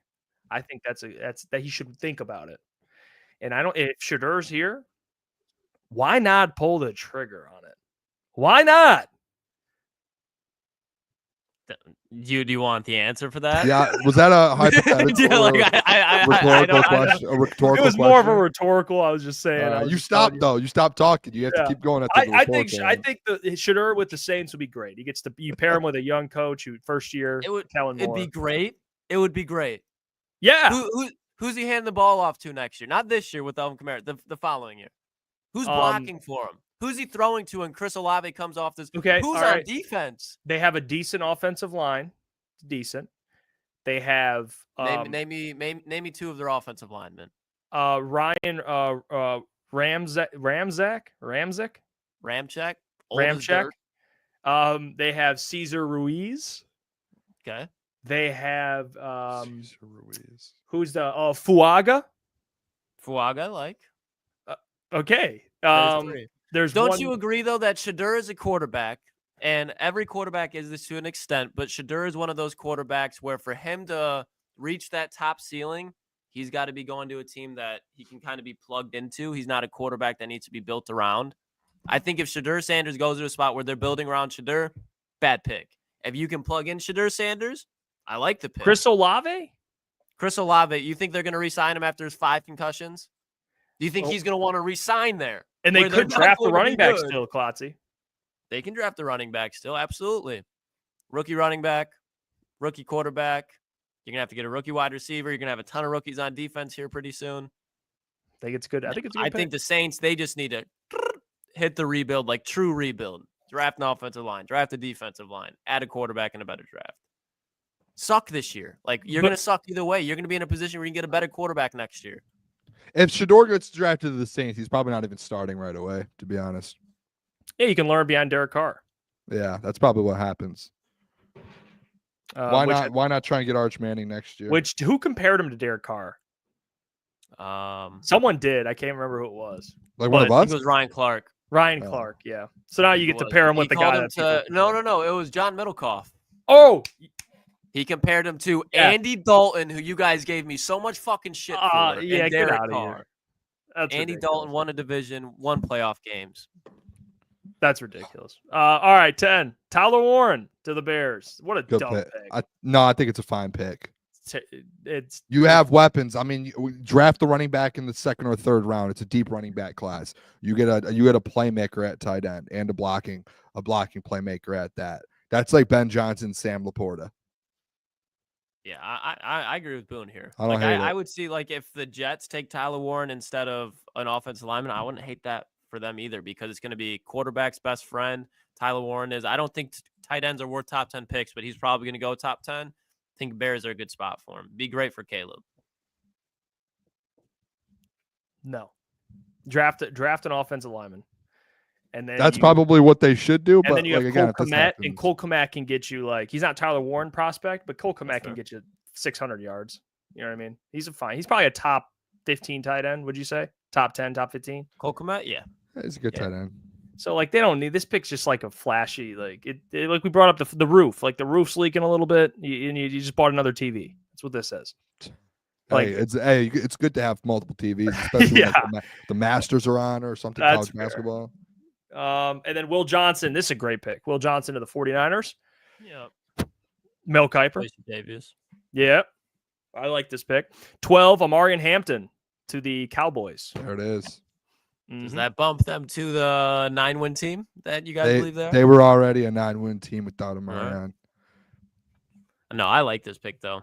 Boone brought it up the other day. There's some Jahmyr Gibbs talk with Amarian Hampton, not as a player, but as far as what he could do with the draft. And I don't see any reason why there shouldn't be. Like, he's going to translate very well to the NFL. Yep. I like him. You got me onto him, Klotz. I found out more about him when you talked about him, and I really like him. He's a good player. 13, Johnny Barron, Miami Dolphins. Good pick. Good pick. And then Colson Loveland. Anything on defense. The Colts are still going to take a tight end. Hate this pick. Even if Tyler Warren's gone, they're getting their guy. They're getting a tight end, dude. This is like auto draft in fantasy or something. And you put it on tight end. Yeah. It's just like best tight end goes right to the Colts. It's like, there's so many good players available right now for the Colts when they really could use anything. Like they right now. Yeah. And honestly, if I'm being honest, like I think the bad thing about the Colts, and I think they win games this year, defense, man. Like they have to figure out this defense. They need to get rid of some guys. They need to bring new guys in. They just need to rebuild this defense because nothing's happening. I mean, I don't know if you guys saw the headbutting situation with like Pat McAfee and the defensive players like Zaire Franklin and them. But that defense is just like they're out of gas, it feels like. And they've paid a bunch of guys. And it's like at some point you have to move on from these guys because you paid them all this money and they're not producing. I think like 14, go get yourself another. You got Latu last year. Get another edge rusher or a Jahad Campbell or something to kind of go with Latu. Like make a defensive pick here. I don't think a corner, in my opinion. I don't even like the Jade. I saw something today where outside of Travis Hunter, I can't remember who it was, but whoever it was had mentioned like he doesn't think that there's any top 20 corners. Like there's no corners in this draft worth a top 20 pick outside of Travis Hunter. You know what I just realized? Lions Den, has a defensive end gone yet? But besides Abdul Carter. No, I don't think so. Jalen Walker, but Jalen Walker, but he's kind of like a Abdul Carter, obviously, yeah. Abdul, yes. That next tier though. Not like a pure edge besides Abdul though. Tyler said Todd McShay loves Barron. It was actually Todd McShay who said outside of Travis Hunter, all of the other corners. I think it was actually outside the top 15. I don't see how you can look at Will Johnson. Don't think that dude's a top 10 pick. I gotta send you. I'll send you guys the thing. I'll send you guys the thing after. Well, Mike Green, there's your edge or outside linebacker / edge, whatever it is, to Atlanta. So that's a good pick for them. They get Mike Green, 16, Matthew Golden to the Cardinals. That would be a disgusting. Between Marv, Trey McBride, James Conner is still one of the most underrated running backs in the NFL, and Matthew Golden. That's a nice people I think are taken out of like consideration with Marvin Harrison too is especially when you look at Malik Neighbors, like Marvin Harrison. Who else, as far as their wide receiver, are you going to cover besides Marvin Harrison? Like if you look at how defense played Marvin Harrison, it was to shut him down, which naturally opens up Trey McBride. So we saw Trey McBride, and Trey McBride was good to begin with, but Trey McBride was left open sometimes, so Marvin Harrison wouldn't burn people deep. And then you compare that to Malik Neighbors. Where's the Trey McBride on New York? Where's the James Conner on New York? So they weren't force-feeding Marvin Harrison the ball. You bring in Matthew Golden, Marvin Harrison is going to take a huge step in year 2. So, and Matthew Golden's going to be phenomenal too. Between Matthew Golden, Michael Wilson out there on the outside, and Marvin Harrison, that'd be one of the better wide receiver duos in the NFL. Don't sleep on Greg Dortch. I don't know if he's there still, Boone. I'm a Greg Dortch there. Guy. Greg Dortch is there. Dortch. Greg Dortch, isn't he like 5'7"? Is Zay Jones? He ain't no 5. I think he's like 5'9". Is Zay Jones there? Yeah, I would. If I'm the Cardinals, I would rather have I love Golden, but like fit wise, they probably need like a corner or defensive tackle. But yeah, that's this fine. Should be Kenneth Grant. Yeah, that'd be a great pick for them, Kenneth Grant. Yeah, you just signed Burns or not Burns, Josh Sweat. Yeah, they just signed Josh Sweat. Yeah, and then they have they drafted Robinson last year, Darius Robinson, but he's not really hasn't really done anything. I think he was hurt most of the year too. Yeah, Jahad Campbell goes to the Bengals. Now this, like this, I'd be like, good pick, Bengals. Okay. Yeah. Now we can start getting back into be like, okay, Bengals, this is a good pick. Him and Logan Wilson would be nasty. I don't think he wins them another game though. Like I think he would be a good pick, but I still think their defense would have major issues. This is like the didn't they cut a linebacker this year this offseason? Whoever they did. Jahad Campbell. There you go. Step in and play. I don't know. I remember Logan Wilson left, or not Logan Wilson. Sam Hubbard retired. Yeah. That's it. Yeah, I don't think a linebacker. Jermaine Pratt requested a trade. Dude, no one knows that. Yeah, nobody. Yeah, no one even knows that, man. Good for Jermaine Pratt. I remember he pushed Mahomes in the playoffs like a year ago or 2 years ago or something like that. He's like their Anzo. Calvin Banks of the Seahawks, great pick for them. Yeah. Nick Amanawari to play alongside Winfield. I think that's nasty. Like I think this Bucs team's already going to win their division. Adding another safety with Antoine Winfield, like that's their safeties. I think last year, I think their secondary was actually their worst part of their whole team. Oh, it was terrible for a good part of that season. Yeah, it was. Yeah, so you add Nick Amanawari and you're sitting there and him and Antoine, like that's a dirt. Oh my gosh, that's a tough duo, man. That's a great, and they already have front seven, so I like that for them. By the way, the Pistons just beat the Knicks. The Knicks. Come on, they came back 3-1. That 3-1 in the season series. Come on. And Jalen Brunson, Karl Anthony Towns, and Mikal Bridges all played. Yeah. Yep. Who was out for? We'll save it for later. I'll ask you again. Yep, and Cade had 36 at home against them. Come on. Yep. Oh man, that's a problem. All right. Next pick, 20. Tet McMillan goes to the Browns. It's a good pick for them, actually. Sutton 2.0. That's why it's like I like the player, but honestly, like Ibuka here is probably a better pick. I don't even think though. I think you could just take anything because Sutton. I mean, what's his deal? What's his contract? Yeah, he's probably a Sutton like replacement. I think you're just getting a younger wide receiver, and it's like at the end of the day, you could play them both together. I mean, you could be like they're the same player, but you could find a way. Sean Payton will. And it's just like I look at it as like DK and Pickens, where it's like, okay, you have two guys that can stretch the field. Who's going to be a consistent pass catcher for you? You have like an elite one and Ibuka possibly sitting there. Like again, not a bad pick. Could have been better. Give it like a B plus when it could have been an A. Next pick, Derek Harmon goes to the Steelers. It's all right. Yeah. I got to see what happens with Aaron Rodgers. If they sign Aaron Rodgers, this is a home run. Yeah. Oh, Derek Harmon? Never mind. I thought this was before Walter Nolan. I'm thinking this is Walter Nolan the whole. Absolutely not. Hate this pick. You guys disrespecting Derek Harmon, man. I know. Walter Nolan's cool. No. Walter Nolan, Jeff. Walter Nolan is it's Kenneth Grant, Walter Nolan, Grant, and then Derek Harmon.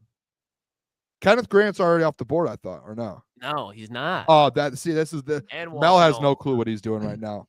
Mel's just a little too old. He just forgot there were certain guys. Now, I understand that some people might not like this pick. But no, you ask Mel, you go, Mel, what were you thinking here? What about Kenneth Grant and Walter Nolan? And he goes, they were still on the board? I thought they were up. Let's see where they go. Chargers. Good pick. 22. Pick. They take Gray Zabel. Their offensive line, dude. Quietly, if they get Gray Zabel, might be top 2 in the league. You're only going to need Herbert to throw 20 times, and Najee Harris is probably going to turn into another 1,000-yard running back, and you're going to have a running back behind him. They have Rashawn Slater. They have Rashawn Slater, Joe Alt.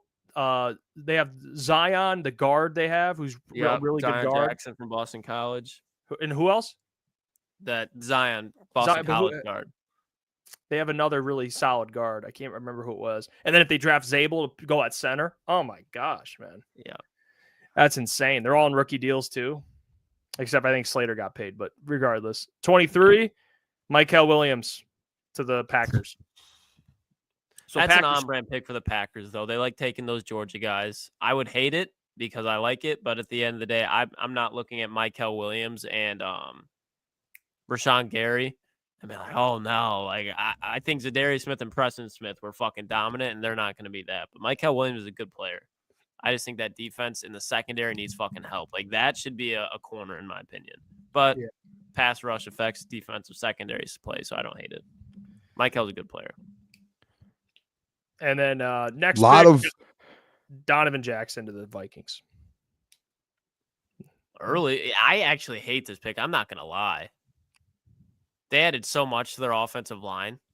Yeah, but I could be wrong on this, but I think Will Fries they play different guard spots. So you'd have Donovan, Will Fries, Ryan Kelly, and Darisaw. That's pretty good. Let me look at it. Hold on real quick. That's a pretty good one, offensive line. Wouldn't you think at this spot too? Like, one, it's kind of a reach for Donovan Jackson, and two, like, let me pull up just how it stands right now. So by the way, Mekhi Becton with the Chargers. That's who it is. Oh yeah, I forgot they got Mekhi. Thanks, Will Nick. Fry's Appreciate good. Brando, like the other Brando, like he's really not that bad of a guard. Because I think he's young. He's only 28. Like, their offensive line is very, very fucking solid. Like, it's probably, I would take the Vikings offensive line as it stands right now over the Bears and the Packers, not the Lions, obviously. They go in the secondary for this one. I think that, like, get Malachi Starks here. Harrison Smith is like 42. Yeah, and that'd be a good pick too. Lewis Stein Be a good pick too. was a bust. 25, Josh Connerly, offensive tackle, goes to the Texans. That's a good pick. I like Connerly. Yeah. Okay, this is the crazy thing though with Josh Connerly is the kind of feel for him is I have seen people, and this is locally, I've seen people draft Josh Connerly at pick 60 for the Lions. So it's like this guy is in mock drafts going to the first round. How is he even possibly makes it to 60 or even into the second round like that? I think the people that mock him 60 look at that Mike Green video of him getting Mike Green throwing Josh Connerly to the turf at the Senior Bowl, and they're like, "Oh, second round pick." It's such a like, I don't know if people think Josh Connerly's up and down or if it's. Josh is like a late first, early second pick. That's how I see him too. Yeah. So if he goes 60, he falls. I mean, which would be a steal. Jackson Dart to the Rams, though. I love this. This is a great. Jackson Dart would be the perfect like Sean McVay. He would love Jackson. Sit behind Stafford for a year, maybe even 2 years, and then just like Jackson Dart with Sean McVay boys would be nasty, huh? He's got an arm. I mean, he's gonna have a defense. Yeah, this would be a perfect. And he gets Sean McVay in that. Like you were. Well, who said that? Who you talk about that, Klotzy? The plug and play. Yeah, where it's like the same thing like Jackson Dart. I'm not saying – I think Shedeur and Jackson Dart are similar. I'm not saying skill sets, but I don't think either of them will have success. I think Cam Ward has a little bit more ability just because of his playmaking ability and arm where – not saying he can turn a franchise around, but he's more likely to than just Shedeur and Jackson Dart. I don't hate like that. If you put Shedeur in L.A., like I'd be saying the same thing that I would be about Jackson Dart. That's why it's like I don't – like if you're a Shedeur fan, you should not be pounding the table for that man to go top 10.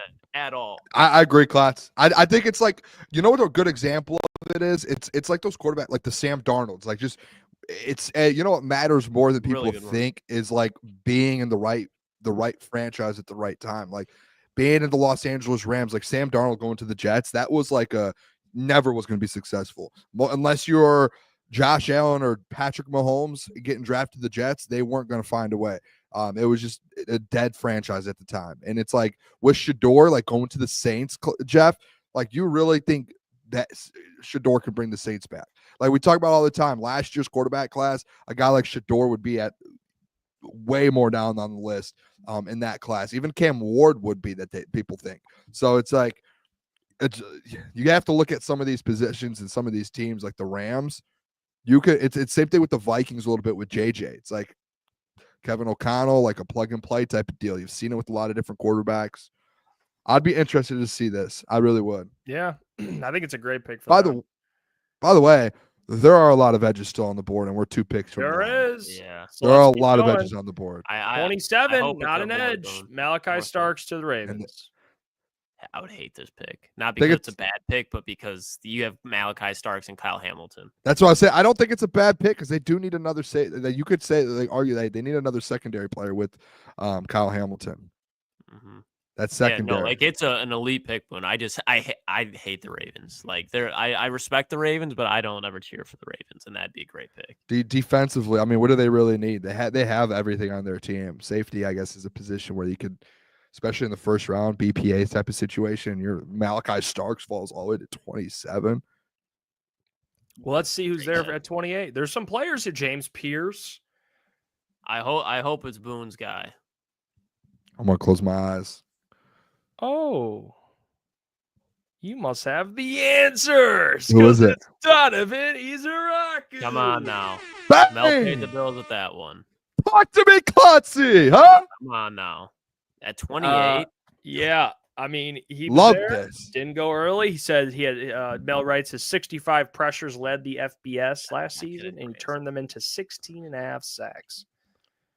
Pressures and 21st sacks. on the big board. 21st on his big board. So this is actually a steal by Mel Kiper's evaluation.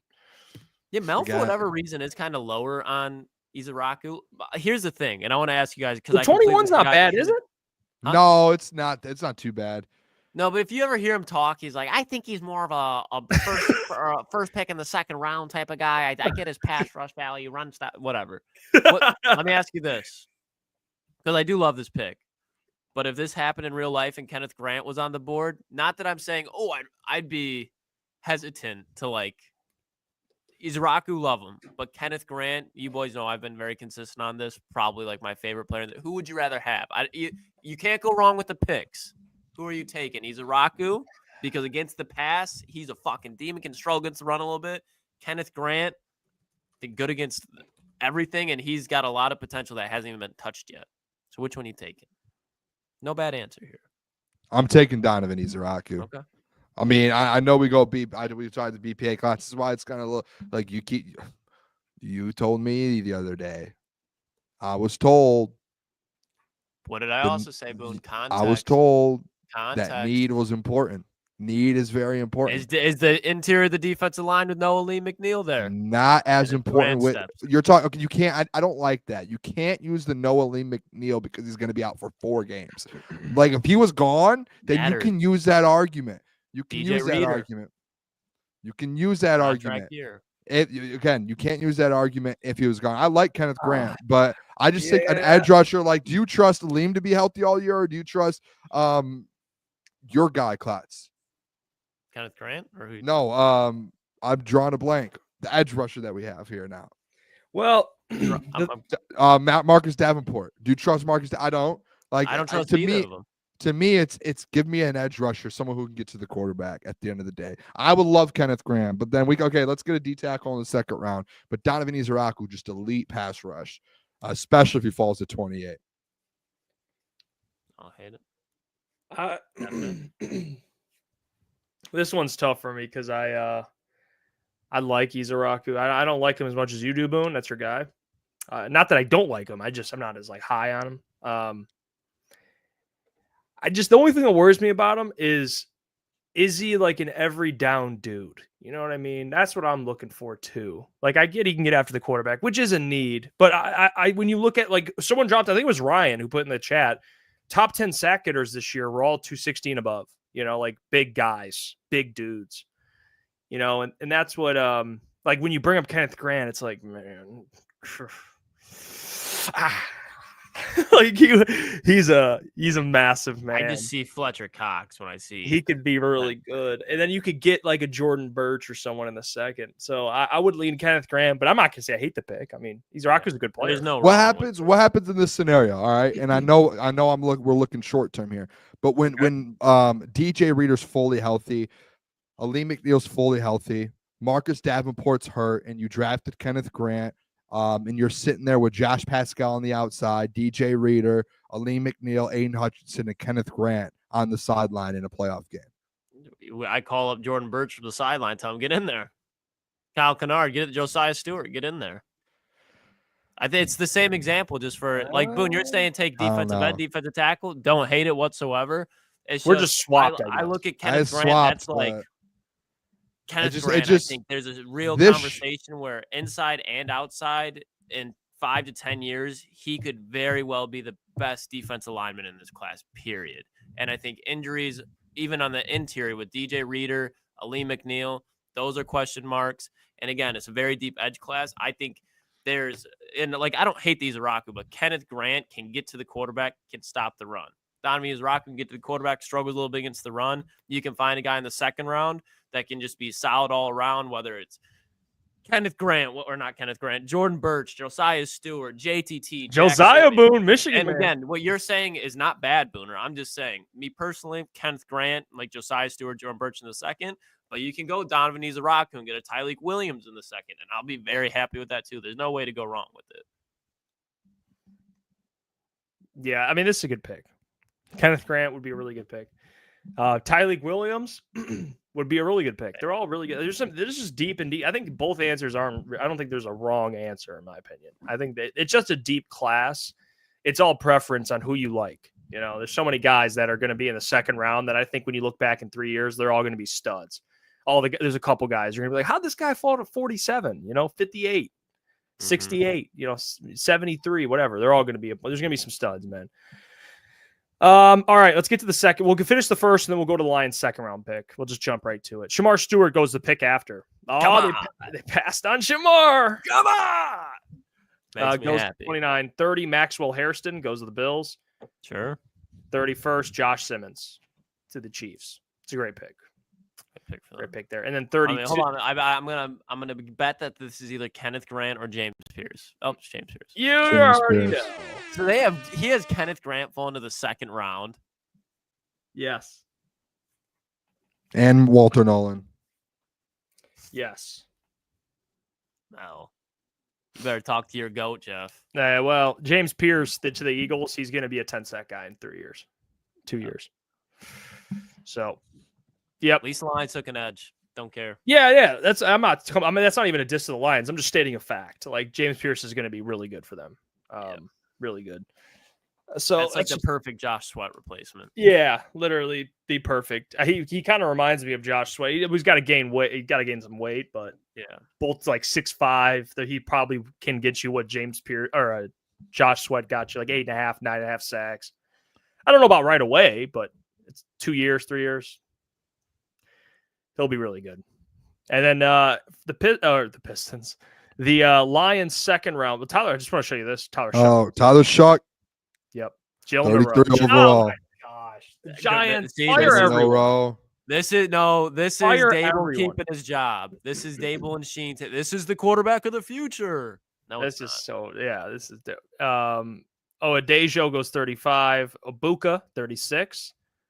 I didn't even notice he went in the second. So we could stop drafting Adejo or whatever his name is at 60. All those people. All the people doing it at in the third round. Like Kiper I swear he's extremely high on that fucker though. Yeah, but we have people that mock draft him in the third round. Like, all right, now we could stop doing that. He's probably gonna be a second round guy.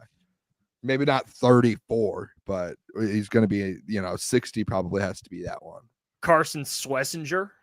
This sounds like a Klotzy guy. Corey Schlesinger. I like him. Yeah, I know you. He can walk on at UCLA. Okay. All-American. All right. Luther Burden the third. Great pick. Good for them. Yeah. It's a good pick. Bears take Walter Nolan. Diggs. It's good for them. I mean, that's a steal. Yeah, it is. They could have gone Kenneth Grant too. Him and Gervon Dexter would be gross. That's right. Thomas. Yeah. Azaria. I don't know how to say his name. Azaria. You got it. Is it Azaria or Ezra? Azaria. Thomas. Trayvon Henderson to the Bears too. Good pick for them. They've had a great draft. Will Campbell, Walter Nolan, they've already won the draft. I mean, I didn't realize they had 2 picks in the first or 3 picks in the top 40. Yeah, I think they have Carolinas from the Bryce Young trade. Unbelievable. Yeah. Jets take Elijah. What's his last name? Arroyo. Yep. Speed. Isaiah Likely type of tight end. And then Kenneth Grant falls to 40. Wait, go back. Is he related to Carlos Arroyo? No clue, Boone. I don't. Elijah Arroyo? That I do not know. That'd be I crazy. know Kenneth Grant's a 49er. It's a great pick for them. So that's awesome. Good for them. Piss me off. There's a lot of picks that are just pissing me off here now. It's like they shouldn't even be here. Trey Amos, they draft a corner at the Cowboys. 45. I don't know how to say his last name. Savai Nia. Sure. Jonah Savai. I believe, I could be wrong. I believe he's related to Panay. I think that's the one people talk about, Panay's cousin. Of course. Could be wrong here, and I could just be. Panay's had a cousin drafted in every draft since he's been drafted. Yeah, that dude. Yeah, I might be. Was it last year that there was somebody out of Arizona that was related to him? I don't know if it was no, Arizona. it was BYU. BYU. There was a that it's a tackle for the Chiefs. Went in the second round. Benjamin Morrison to the Falcons. I like Benjamin Morrison could have been a top 15 pick this year. Yep, Tyler Booker goes to the Cardinals. Let me see. 48, Darius Alexander to the Dolphins. 49, JTT to the Bengals. See, Bengals take Jahad Campbell and JTT. Like, okay, I'm liking some of these picks now for okay. 50, Siobhan Revel Jr. to the Seahawks corner. Quinshaw Judkins to the Broncos. That's a nice pick. Yeah, 52, Jaden Higgins to the Seahawks. That'd be him and JSN would be filthy. Mm-hmm. Jake Bobo, don't forget about him either. Okay. Jake Bobo. All right. 53, Nick Scorton to the Bucks. Good pick for them. 54, Jack Beck to the Packers. Another receiver. Awesome. And then 55, Mason Taylor, tight end of the Chargers. 56, Tyleek to the Bills. I see a lot of Bills fans want him bad at 56. I wouldn't be surprised. The Eagles met with them. We talked about it earlier. If a guy like Tyleek Williams won 32nd overall, I would not be surprised, just because he does have that upside that he can get to the quarterback, and he's very good to run. Yeah, he's I love it. I'm starting to Klotz. Boom. Take it down a notch with Tyleek. No. He's good. 32nd overall. There's going to be 4 defensive tackles off the board. Who was the You can't have the edge rushers the Chiefs took last year? Felix, whatever. Like, if he's going 32nd overall, George Karlaftis is going 32nd overall. But we're talking about like Walter Nolan, Jeff's guy from Oregon. Tell me the difference between Derek Harmon and Tyleek Williams. If any of those guys are on the board, they're taking them over. You see Isaiah Bond, by the way, get arrested? Yeah. I did not. I don't know what's going on. Not good. He got arrested like when he was like, well, he didn't get arrested. He turned himself in. Yeah. For like a SA case, something like that. Jalen Noel. While he was like on a visit. I could be wrong, actually. Texans take a wide receiver, 59. The Ravens take David Walker. He met with the Lions, actually, at the Combine. Just found that out. Forgot about that. And then at 60, the Lions take Anthony Belton. Yeah! Wow. Stand up. Very anticlimactic. I thought we were about to get it. Anthony Belton. I mean, I still can't be too mad. They just took a defensive end. They got Izaraku. Like, I just got to do more film. I got to look at Anthony Belton. I can't be up here, but I cannot stand Anthony Belton. I truly do not know a damn thing about him. He allowed 3 sacks this year. Yeah. Played left tackle. Gives you that versatility. Belton, Nick P in the chat says Belton 18 top 30 visits. The man visited half of the league. That's crazy. Over half of the league. Yeah, that's actually good for him, though, man. Yeah, I mean, yeah, he's want him. But that means, though, top 30. Hey, a lot of teams like him in that. They're flirting with him. They're just seeing what's going on. I don't know. I think he'll probably still go second round. Hey, I'm put some respect on Anthony Belton. No, I got to figure a little bit more out of him. Yeah, I don't know who it is. I don't know who Tyler said he visited 365 Airbnbs last year. I don't even. Oh, that's funny as hell, man. All right, we'll call it there. Yeah, Mel Kiper. So Donovan Izaraku, Anthony Belton. There you go. Woo! Izaraku. I'm happy. Yeah, no, I'd be faithful. As long as we get a defensive end, I'm walking out happy. So the Pistons won, and I saw today that Jay Nivey. Yeah, I was going to ask you about. What's the timeline look like? It's then? not. It's still. Okay. You know what? Let Jeff be his little. No, let's do some math here.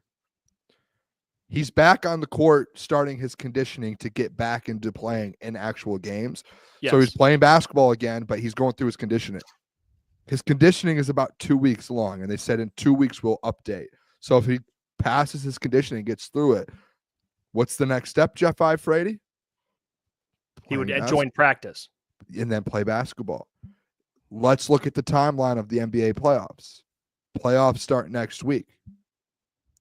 If you win your first round, you're 25 days away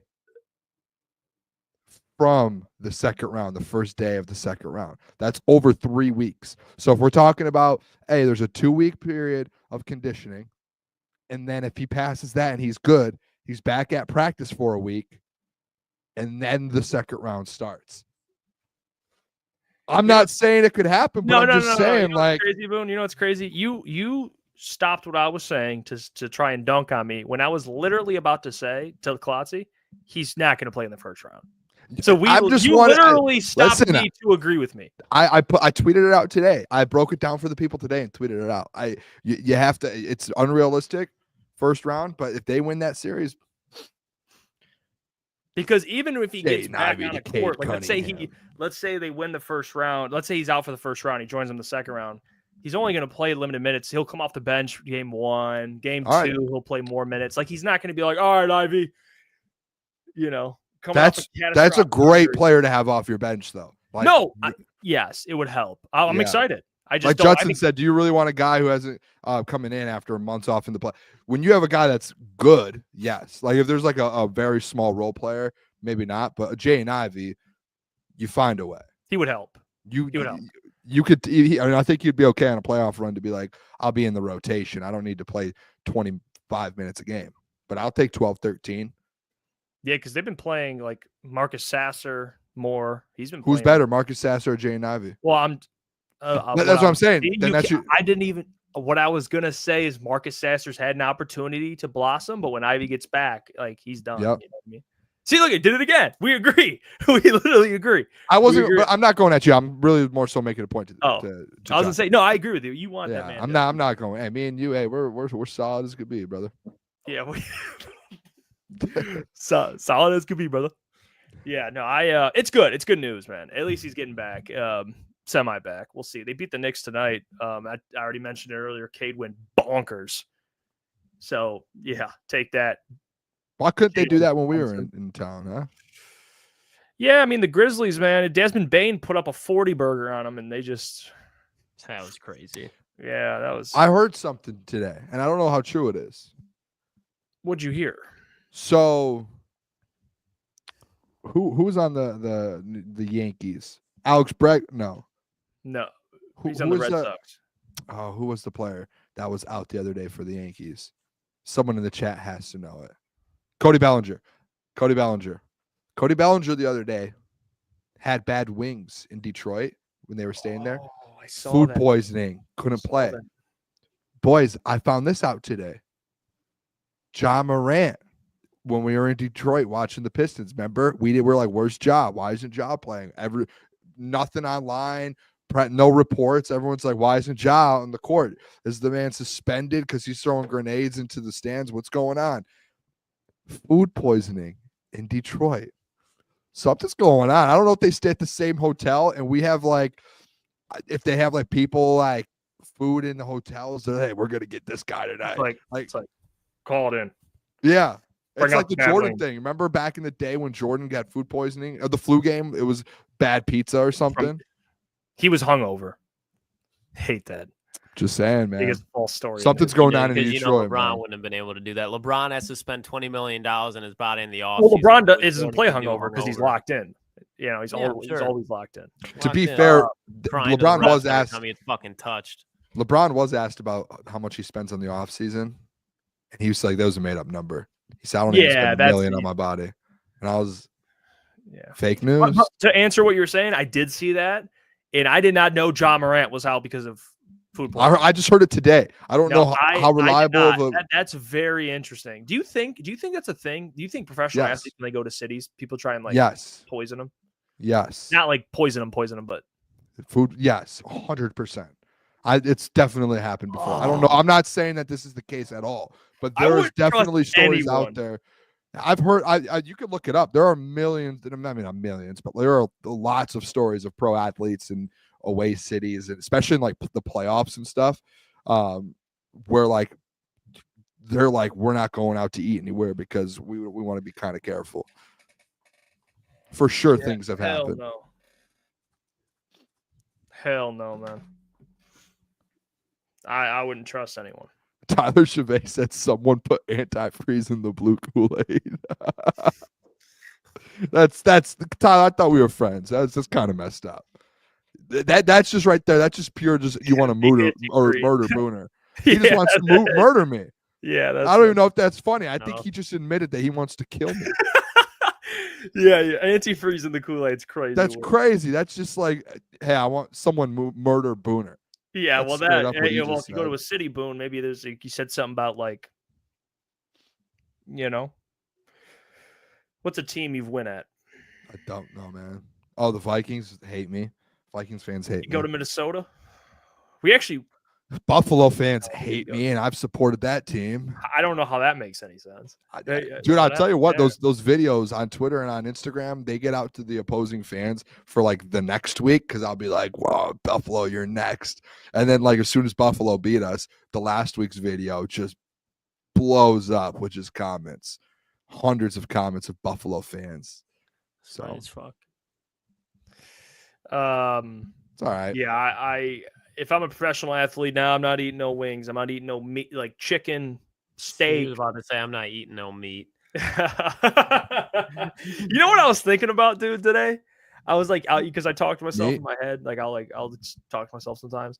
And I said something, and in my head, I'm like, man, like pause on that. But then I'm like, pause has ruined culture. It is literally, I cannot say a sentence without having to forcefully say pause. Is it like, what is going I'll be at work. Man can't say anything about meat anymore. If I say meat, now it's like you immediately assume I'm talking about a different type of meat. You know what I mean? Yeah.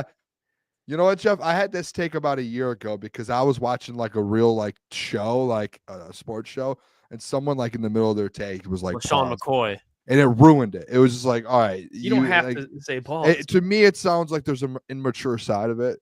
And it's just like in certain moments, it's like, all right, this is a professional setting. We don't need to say like, and it's like I go into work. He says no Diddy. Yeah, fair enough. Maybe I need to stop that. But there was a moment like a year or two ago, it might have been like 2 years ago, to where I was just like, why are like it's kind of cringe saying pause. Like in certain, it's getting a little. Like, I can't even have a conversation without me, like, predetermining what I'm going to, like, will I say anything that I have to say pause? Like, just talk. Just talk.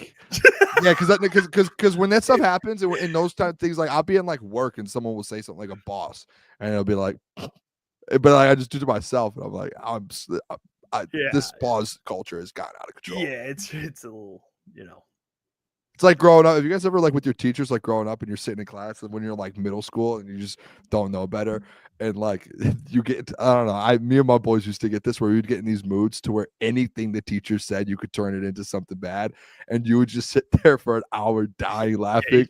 And the teacher's like, "What are you laughing at?" And it's like anything that they would say, you just turn it into like a bad. You couldn't stop laughing. Like it'd be like just. The giggles. Now it's like teachers just trying to talk. Now we're we're literally talking for a living. So, I understand it now. No lethal shooter, but I understand it. Pause. We'll get out. We'll get out of here. Appreciate you all, man. We'll be back tomorrow. We'll have our full first round mock draft with the fellas, trades, drama, storylines, intensity. All right. Yelling at each other. It'll be good. But I'm not yelling tomorrow. I promise. We'll see. Love you guys. Peace. Till then, have a good night. Love you guys.